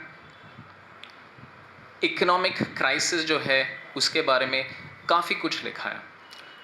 एंड में किताब में ये भी लिखा है कि pandemic log, it's very important documentation, कि हम पैंडेमिक में रह रहे थे तो तब की क्या विचार थी. फॉर एग्जांपल आज एक नैरेटिव है कि India was very successful in vaccination, और मैं भी मानता हूँ कि सितंबर 2021 से हमने जो किया वो बहुत ही अच्छा था, लेकिन तब तक काफ़ी पॉलिसी फेलियर्स थे वैक्सीनेशन में, और इस किताब में वो काफ़ी पॉलिसी फेलियर्स डॉक्यूमेंट किए हैं सर ने. जैसे कि हमने एक स्टडी किया था, हमारी एक रिसर्च टीम थी, पिछले साल हमने एक रिसर्च पेपर पब्लिश किया था कि इंडिया में कितने लोग मरे, और ये जो पहला स्टडी था, साइंटिफिक स्टडी, प्रसिद्ध जर्नल साइंस में पब्लिश हुआ था पिछले साल, लोकसभा में चर्चा भी हुई. इसमें हमने कहा था कि 30 लाख, लगभग 30 लाख लोग मरे हैं इंडिया में Covid, not 3 lakh, not 4 lakh, ये जो गवर्नमेंट के ऑफिशियल नंबर है उससे 7 या 8 गुना. ये अभी हमने 2020 में 22 में ये पेपर हमने पब्लिश किया था, और तब गवर्नमेंट ने एक प्रेस रिलीज़ किया था कि मिथ्स वर्सेस फैक्ट्स, और हमारा जो स्टडी था वो मिथ था, और फैक्ट्स जो है वो 3 लाख या 4 लाख का आंकड़ा है. उसके ऊपर भी सर ने काफ़ी लिखा है कि, एंड इट इज़ यूज़फुल, क्योंकि वो जो डायरी उनका है पैंडमिक के बारे में, तो it tells you the real life story कि वो many people are dying around him and the crisis that we all seen. तो तब जो था अप्रैल और मई 2021 में मॉर्टेलिटी क्राइसिस जो था, उसके बारे में बहुत ही अच्छे तरह से उन्होंने लिखा है. उनका जो क्रिटिक था इनके किताब के ऊपर, बिबेक देवपुरानी जो चेयरमैन है इकोनॉमिक एडवाइजरी काउंसिल के, उन्होंने कहा था कि आप ये चैप्टर्स थोड़ा उनका रिवीजन होना चाहिए था, जैसे कि वैक्सीनेशन के बारे में हमने लिखा है, लेकिन वैक्सीनेशन बाद में काफ़ी सक्सेसफुल है। लेकिन जैसे सर ने कहा कि उनका काम है प्रॉब्लम्स को दिखाना। I just like to read one small paragraph from the book. India is crying for maitri. आपने सुना होगा वैक्सीन मैत्री, डिप्लोमेटिक एफर्ट था जनवरी 2021 में। इंडिया इज क्राइंग फॉर मैत्री, crying for friendship, companionship from its own government, तो not with other governments but with its own government. From the leader it trusted as its savior, it is crying for oxygen maitri, vaccine maitri, plasma maitri, ICU beds maitri, ambulance maitri, maitri for a dignified cremation of its deceased sons and daughters. A cry for maitri is India's Man Ki Baat. I think that is a very well put statement in sir's book. I think one of the things which also comes out in the book is ये जो new India कहते हैं हम लोग, वो कैसे बना, and one of the platforms on which it was built, as many of us know, is a movement called India against corruption 2012 to 14, which was a very powerful movement. I think after reading Sir's book, one gets the impression कि अगर कुछ बदलाव लाना है तो एक नया मंच चाहिए, इंडिया अगेंस्ट कम्युनलिज्म। जैसे India against corruption was very successful in changing the government at that time, whoever organized it. India against communalism is a very important plank that Sir's book brings about. Center state relations, very important. ये जो double engine का phrase है, double engine सरकार, makes no sense to me. All governments should be working together. लेकिन अभी एक नया phrase है, double engine सरकार. Sir has also written a lot about youth unemployment. Sometimes I have fallen in that category, not much, but as of now gainfully employed. English में एक शब्द है whataboutery, what about this, what about that. जैसे कि भी मणिपुर में हादसा है, तो कल ही एक prominent IT cell warrior Twitter पे लिखे थे कि आप मणिपुर पे क्यों लिख रहे हो, why can't you talk about West Bengal. तो अभी जो भी हो रहा है इंडिया में, why don't you talk about this, what about this. ये जो वॉट अबाउटरी का एक इम्पॉर्टेंट इशू बना है इंडिया में, Sir has also written about that and very clearly said we have to focus on all issues. And I think the biggest takeaway from the book is कि ये जो new India है, if you do not accept it, it is not going to end only through electoral politics. मतलब कि अगर people lose elections, this phenomenon is there in society and it is a long battle. It is not going to go away just tomorrow or in 2024 or 2029, काफ़ी हद तक चलने वाला है। I'll end with an observation I got from a recent trip. मुझे मौका था अभी इजिप्ट और पोर्चुगल, बहुत खूब देश है, और दोनों कंट्रीज़ में डिक्टेटर्स थे, मिलिट्री लीडर्स इजिप्ट में, और इकोनॉमिक्स प्रोफेसर सालाजार करके जो वहाँ के मुख्य बने पोर्चुगल में। ये जो दोनों लीडर थे 30 या 40 साल वहाँ के मुख्य थे। Today if you go to this countries, what's interesting is कि उनका पूरा इरेजर हो रहा है। For those 30-40 years they were the heroes. वहाँ पे उनके मतलब roads were named after them, stadiums were named after them, a lot was named after them.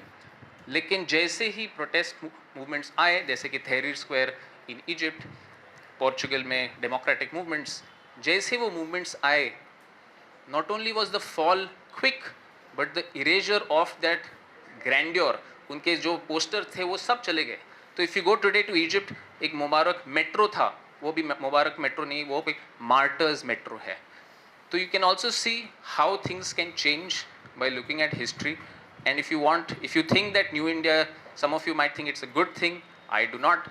New India, if you want to change it, I think there are a lot of very interesting ideas in the book about identifying the problem and also about what might be done to change that. So thank you again, sir, for writing this book.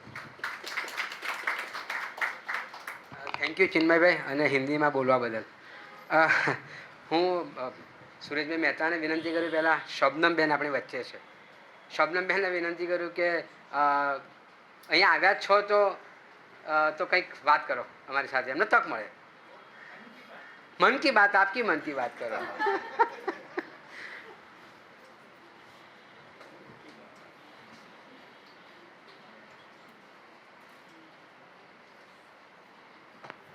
शुक्रिया महेश भाई. मेरा बोलने का कोई इरादा नहीं था, बहरहाल आपने यहाँ खड़ा कर दिया.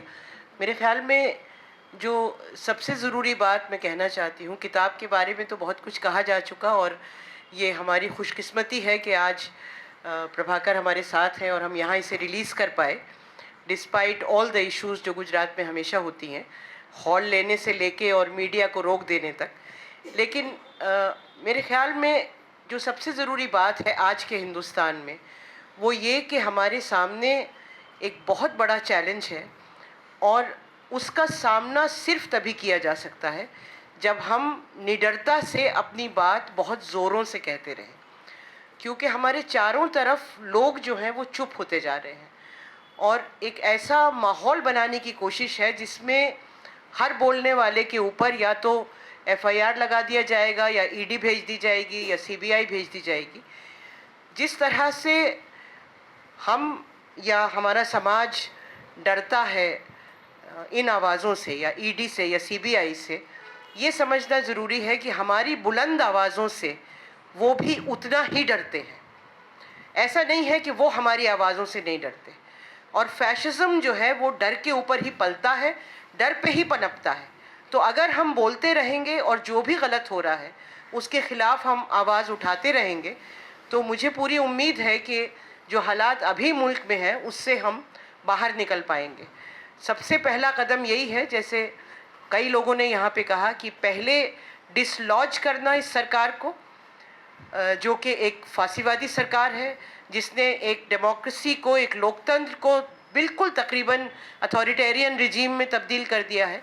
और उनके हटने के बाद शायद एक 10 साल की आगे और लड़ाई होगी, क्योंकि जिस तरह हमारे सारे लोकतांत्रिक ढांचों को तहस नहस किया गया है उनको रीबिल्ड करने की एक बहुत लंबी लड़ाई है. और हमारे पास ये ऑप्शन नहीं है कि हम उस लड़ाई का हिस्सा ना बने. ये सोचना कि कहीं और हो रहा है, मणिपुर में हो रहा है या अभी ED जो है वो दिल्ली के एक्टिविस्ट के घरों में आ रही है, ये ऑप्शन हमारे पास नहीं है, चाहे हम किसी भी जगह हों. क्योंकि हम एक ऐसा मुल्क जो है वो अपनी आने वाली पीढ़ी के लिए छोड़ के हम जा नहीं सकते. मैं कल मजाक में बता रही थी, और मजाक नहीं है, मैं बहुत लोगों से कह चुकी हूँ कि मेरा मरने का कोई इरादा नहीं है जब तक देश में लोकतंत्र दोबारा कायम ना हो जाए. मुझे उस पर ट्विटर पे लोग ट्रोल करते हैं, तो वो बहुत अच्छी भद्र जो कहते हैं जो भाषा आजकल की ट्रोलर्स को आती है, तो उसमें वो कई बार लिखते हैं, बुढ़िया तू मर क्यों नहीं जाती. एक ऐसा मेरे पास एक ऐसा ट्वीट आया था, तो मैंने उनको यही लिखा कि अभी इरादा नहीं है, अभी बहुत कुछ करने को है. अभी जो मुल्क हमको विरासत में मिला था, अगर वैसा नहीं तो कम से कम उसके कुछ करीब तो छोड़ के जाएं. विरासत में हमको बहुत अच्छा मुल्क मिला था, गरीबी थी लेकिन इस तरह की मारकाट, वायलेंस, नफ़रतें नहीं थी. तो we need to get back to that. तो मुझे उम्मीद है कि आज बहुत दिनों बाद हम लोग भी यहाँ आए हैं, लेकिन ये कि जो कोशिशें हैं कि ऐसी किताबों पे बात ही ना हो पाए. अभी मुझे कई मीडिया वालों ने बताया कि ऊपर से इंस्ट्रक्शन आ गया है कि कवर नहीं करना है. तो उन सारे इंस्ट्रक्शंस के बावजूद हमको बोलते रहना है और ये लड़ाई को आगे ले जाते रहना है. और मैं दोबारा से बहुत शुक्रिया, ख़ास तौर से हमारे जो राइटर हैं पराकल साहब, because I think we met just about a month ago and I asked him कि आप क्या गुजरात आएंगे, तो ही इमीडिएटली सेड हाँ, अगर वहाँ पे हो सकता है रिलीज़ तो मैं ज़रूर आऊँगा. And within a month ही is here, so I am really grateful to him. Thank you very much.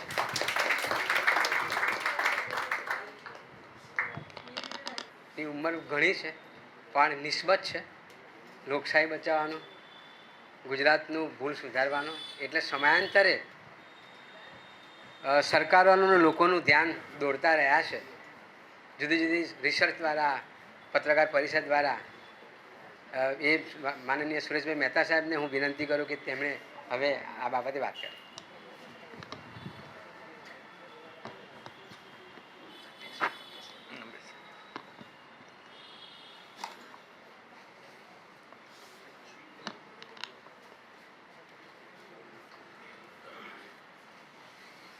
પ્રાદભાવે શરૂઆત કરવી છે.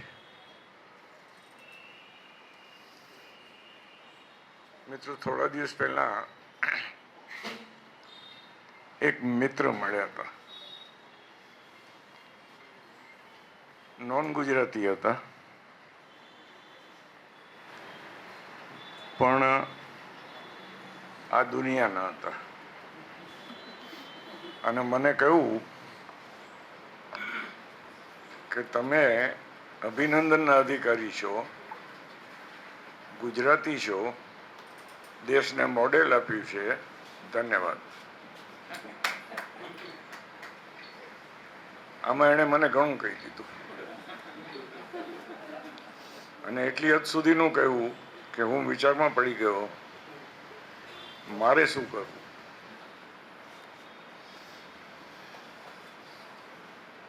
અતિ ગંભીર બાબત છે મિત્રો. પ્રભાકરભાઈએ કહ્યું કે શહેરીકરણ પછી પાછું ગ્રામીણીકરણ થઈ રહ્યું છે. લોકો મનરેગા માગે છે. થોડો હું એમનાથી ડિફર થઉં છું. પરિસ્થિતિ એ થાય છે, પાછું ગ્રામીણ સુધરતું નથી, શહેરીકરણ ખૂબ વધી ગયું છે અને વિકલ્પ આવે છે અપરાધીકરણનો. ગુજરાત જુઓ, 2 દિવસ પહેલા છાપું વાંચ્યું, દેશ જુઓ. છાપામાં આવે કે ભારતના ગૃહમંત્રીની હાજરીમાં 5,000 કરોડના ડ્રગનો નાશ કરવામાં આવ્યો. આ સમાચાર બને. ડ્રગ હોય 5,000 કરોડનું પકડાય, ગુજરાત એમાં અગ્રેસર હોય. અપરાધ ભાવ મને લાગે છે.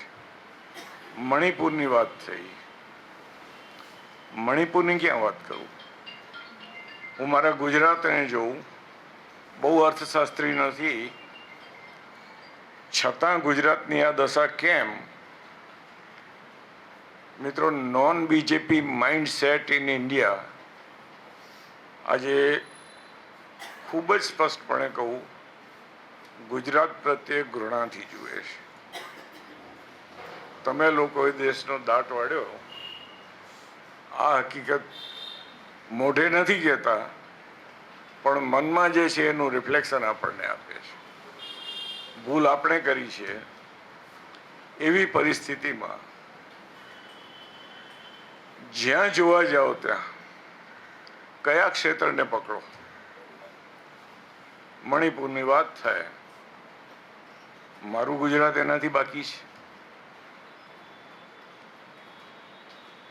દિવસ ઉગે, છાપું ખોલું અને ગુજરાતમાંથી હું જોતો આવું કે એક્સ્ટ્રીમ એન્ડ ઉપર જાઓ તો સમાજીકરણનું સૌથી છેલ્લું પગથિયું એક જેલ છે. અને આ ગુજરાતની જેલોમાં જ્યારે હું વાંચું, એક દિવસે વાંચું કે આ ગુજરાતની જેલ એ હની ટ્રેપ માટેનું સ્વર્ગ બને છે. બીજે દિવસે વાંચ્યું કે આ ગુજરાતની જેલમાં કેદમાં હોવા છતાં લોરેન્સ પેલો માઇક સામે 2 ધડક કહેતો હોય છે પોલીસોની હાજરીમાં કે મારે આને ખલાસ કરવો છે, આને ખલાસ કરવો છે. આ ગુજરાતની જેલો અતિક બેઠો બેઠો આખા દેશનું સામ્રાજ્ય અહીંયા ચલાવે, હપ્તાઓ આપે. આ 2023ની જેલ 2013ની જેલ કરતા જુદી નથી. શું થયું આ 10 વર્ષમાં? અપરાધ ભાવ મને એટલે છે, સમય ઓછો છે, પણ થોડુંક કહું તો 2013ને જુઓ. સાબરમતી જેલમાં એક ભોંયરું ખોદાય છે, સુરંગ. આ ભોંયરાની પરિસ્થિતિ બને ત્યાં સુધી છુપાવવાની પરિસ્થિતિ આવે. સીએજીને એમ થાય કે આ ખોટું થઈ રહ્યું છે દેશની વિરુદ્ધમાં, એટલે સીએજી તપાસવા આવે. સીએજી કાગળો માગે અને સીએજીને કહી દે કે ઇન્વેસ્ટિગેશન ચાલુ છે, અમે તમને કાગળો નહીં આપી. રહેવાતું નથી પેલા સીએજી. એમણે બીજા એંગલથી કહ્યું કે અમને અધિકાર છે. એમણે ઇકોનોમિક એંગલથી આ તપાસવાની વાત કરી. થોડોક સમય મિત્રો 10 મિનિટ લઈશું. બીજા એંગલથી તપાસવાની વાત કરી અને 2013નો સીએજીનો 16 પાનાનો રિપોર્ટ આજે પણ 2023માં સુધરી સ્થિતિ નથી. એમણે કહ્યું કે મેટલ ડિટેક્ટર દરવાજે હજારો રૂપિયાને ખર્ચે, એમણે ફિગર બધા આપ્યા છે, મારી પાસે છે, વાંચી જજો. 2013નું સીએજીનો રિપોર્ટ સાબરમતી જેલ ઉપર. અને તમારું વિથ રિસ્પેક્ટ મગજ ફરી જશે. એ પરિસ્થિતિની વચ્ચે મેટલ ડિટેક્ટર કામ ન કરે, સીસીટીવી કેમેરાઓ જ્યાં ગુનેગારો હોય ત્યાં કામ ન કરે, ખાલી ખોલીમાં અપ ટુ ડેટ પડ્યા હોય, મોબાઈલના દુરુપયોગ માટે જામર હોય એ પણ કામ ન કરે. એક પછી એક પગલાં અને 216 ફૂટનું ભોયરું સીએજી કે ખોદાય અંદરથી અને બારે દિવાલની 30 ફૂટ નીકળી જાય ત્યાં સુધી જેલના લોકોને ખબર ન પડે. જેલ મેન્યુઅલની અંદર ચોખ્ખા ચેપ્ટરોમાં લખ્યું છે કે નાનો માણસ હોય એને રોજ આંટા મારવા, એનાથી ઉપરનો અધિકારી હોય એને અઠવાડિયે એકવાર મારવું, એનાથી ઉપરનો અધિકારી હોય એને 15 દિવસે આંટા મારવા, અને આ છોટા ચક્કરના વિસ્તારમાં આઈજીએ મહિનામાં એકવાર આંટો મારવો, આ જેલ મેન્યુઅલનું પ્રોવિઝન. હવે આના પાવડા, તગારા, ત્રિકમ, કોદાળા, 216 ફૂટનું ભોયરું કેમ ખોદાડવું, ક્યારે ખોદાડવું? એટલે એમણે કહ્યું કે 3 જણની કમિટી નિમી દીધી છે. 2023માં પણ આ કમિટીનો રિપોર્ટ હજુ પ્રસિદ્ધ થયો નથી. પરિણામ આવ્યું 13 થી 23. અપરાધ ભાવ આવ્યો મારો. મેં કરેલી એટલે ગુજરાતે કરેલી ભૂલ ગુજરાતે સુધારવી પડે. હું અર્થશાસ્ત્રી નથી મિત્રો, પણ એમણે જે કહ્યું છેલ્લે કારણ શું બેને પૂછ્યું કે વિપક્ષ વાળાઓ છે એ જાણતા નથી, હેતુપૂર્વક કરે છે, શું કરે છે? હવે શું કેવા બેસવું? નાણાકીય હિસાબો આપણા ગુજરાતના અધિકારી મુર્મુ એ સીએજી છે આજે, અને એણે 21મી માર્ચના રિપોર્ટ સાઇન કર્યો. છેલ્લા દિવસોમાં હાઉસમાં મુકાણો અને નાણાકીય હિસાબોમાં મને થોડું કુતૂહલ થયું. હવે તો આંખો કામ નથી કરતી એટલે પૂછાવ્યું તો પરિસ્થિતિ એ નીકળી. કારણ કે જ્યારે મહેમાનો આવતા હતા ત્યારે જોતો હતો હું કે ઝાડનું એક પાંદડું પણ બલ્બથી શણગારેલું હતું. હવે એક વખત વહીવટમાં હતો એટલે મને ખબર છે કે આવી તો કોઈ મંજૂરી વિધાનસભાએ આપી નહોતી. આવ્યા ક્યાંથી આ પૈસા? એટલે મને થયું કે ક્યાંક હિસાબમાં નીકળે. હમણાં આ વિધાનસભાનું સત્ર પૂરું થયું એના છેલ્લા દિવસે અનેક વખત સેક્રેટરીને ફોન કર્યા કે હિસાબોનું શું છે. વાત એવી નીકળી એટલે હમણાં એમણે રજૂ કરેલા હિસાબો એમાં જે ભોપાળું નીકળ્યું કલ્પના બહારનું છે. બે એક દાખલા આપી દઉં. બજેટના દરેક હેડમાં પ્રોવિઝનો હોય છે, હિસાબો રાખવાના હોય છે બંધારણ પ્રમાણે, સીએજીએ આપેલા ઇન્સ્ટ્રક્શન પ્રમાણે. સીએજીએ નોંધ્યું કે અમારા આપેલા ઇન્સ્ટ્રક્શન પ્રમાણે હિસાબો રાખવામાં આવ્યા નથી. Issue number 1.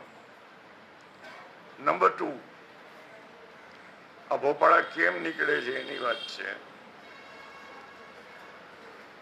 એમણે એમ કહ્યું કે દરેકના હેડ છે, સબ હેડ છે, મેજર હેડ છે, માઇનોર હેડ છે, અને દરેકની ખતવણી સ્પષ્ટપણે થાય છે.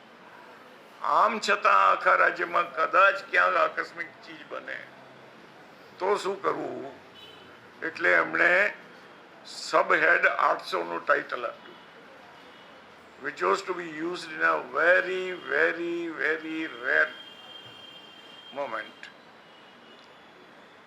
CAGએ નોંધ્યું કે આ મેજર સબ હેડ 800નો જે દુરુપયોગ થયો છે એનો કોઈ હિસાબ નથી.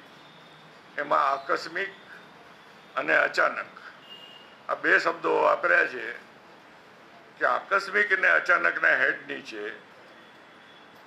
12,000 કરોડ રૂપિયા એમને એમ ખતવડીમાં નાખી દીધા છે ઉચ્ચ હિસાબમાં, જેનો કોઈ હિસાબ નથી ને આ દુરુપયોગ છે. આમાં ટ્રાન્સપેરન્સી નથી.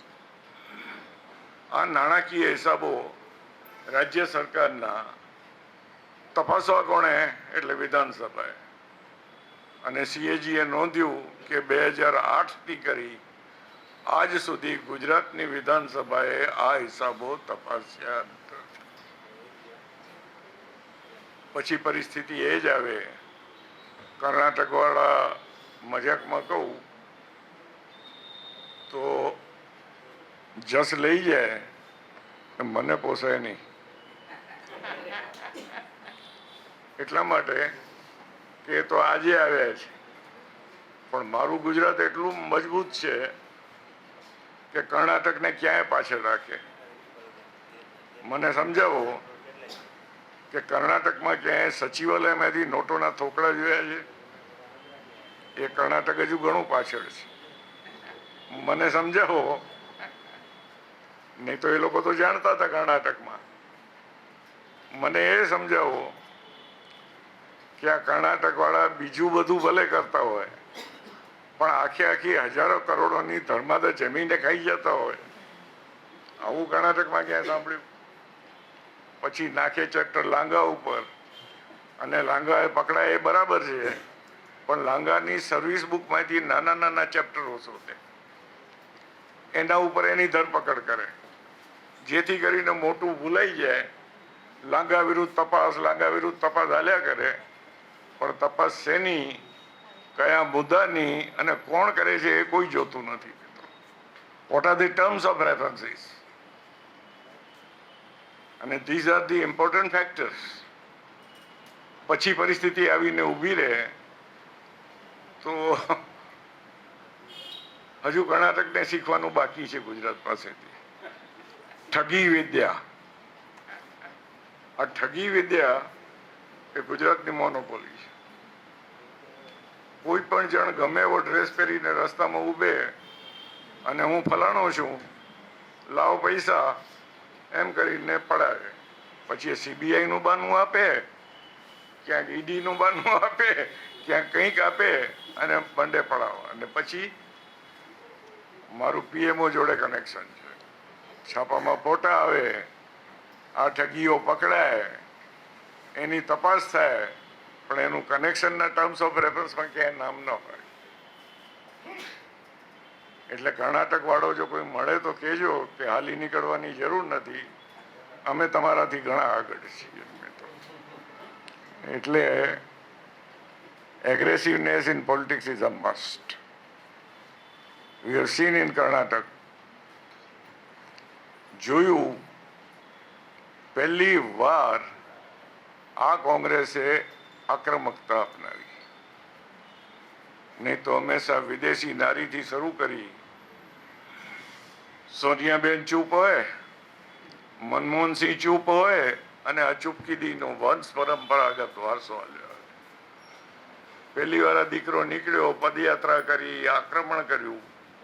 ખ્યાલ એ લોકોને પણ હતું કે જો સરકાર નહીં ઉતરીએ તો બચશું નહીં, એટલે બજરંગબલીને પણ લઈ આવ્યા હતા.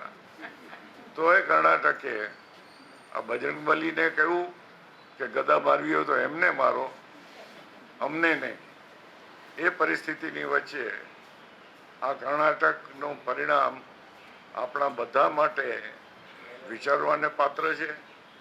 ગુજરાતે અપરાધ ભાવમાંથી છૂટવું હોય તો માત્ર અહીંયા હું તમે 5-15 જણા બેસવું એ નહીં ચાલે. Something is to be done, અને ઇટ સ્ટાર્ટ ફ્રોમ મી. અને મને લાગે છે કે મારાથી પણ કંઈક શરૂઆત કરવી પડે. સમય નથી એટલે વિશેષ નહીં કહું. દાખલાઓ અનેક છે. કયું ચેપ્ટર ખોલવું અને કયું નહીં એ હવે આજે તો ટાઈમ નથી એટલે નહીં કહું. પણ નેક્સ્ટ 2025માં એક મહત્વનું ગુજરાત માટેનો ઇસ્યુ આવે છે નર્મદા.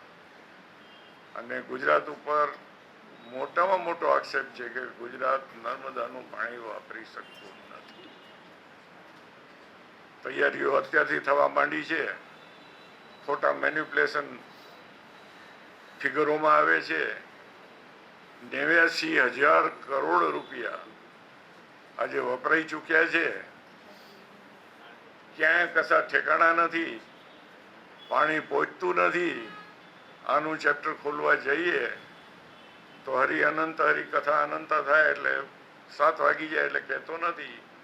પણ પરિસ્થિતિ એ છે કે આ નર્મદાનો જબરજસ્તપણે રાજકીય દુરુપયોગ જો કોઈએ કર્યું હોય તો મને કહેવામાં જરાય ખિચખિચાટ નથી કે સૌથી પહેલાં જવાબદાર કોઈ હોય તો આજે દેશના PM છે જેણે નર્મદા યોજનાનો રાજકીય દુરુપયોગ કરીને પત્તર રગડી નાખ્યો. ત્યારે કોઈ કહેશે તો પુરાવા સહિત બધું પુરવાર કરવા તૈયાર છું. પણ મિત્રો, બધા મિત્રોએ કહ્યું એમ બોલવાની જરૂર છે. અને જેટલું થઈ શકે એટલું રામ સેતુમાં ખિસકોલીની જેટલી રજ નાખીએ એટલા ખિસકોલી બનીએ એવી આજથી નક્કી કરીએ તો મારી ને તમારી આજની મિટિંગ સાર્થક થાય. Thank you. પ્રશ્નો લઈએ પણ 5 મિનિટની મર્યાદામાં, કારણ કે ઘણું લેટ થયું છે ને હજુ અલ્પાહાર અગત્યનો પ્રોગ્રામ બાકી છે. એટલે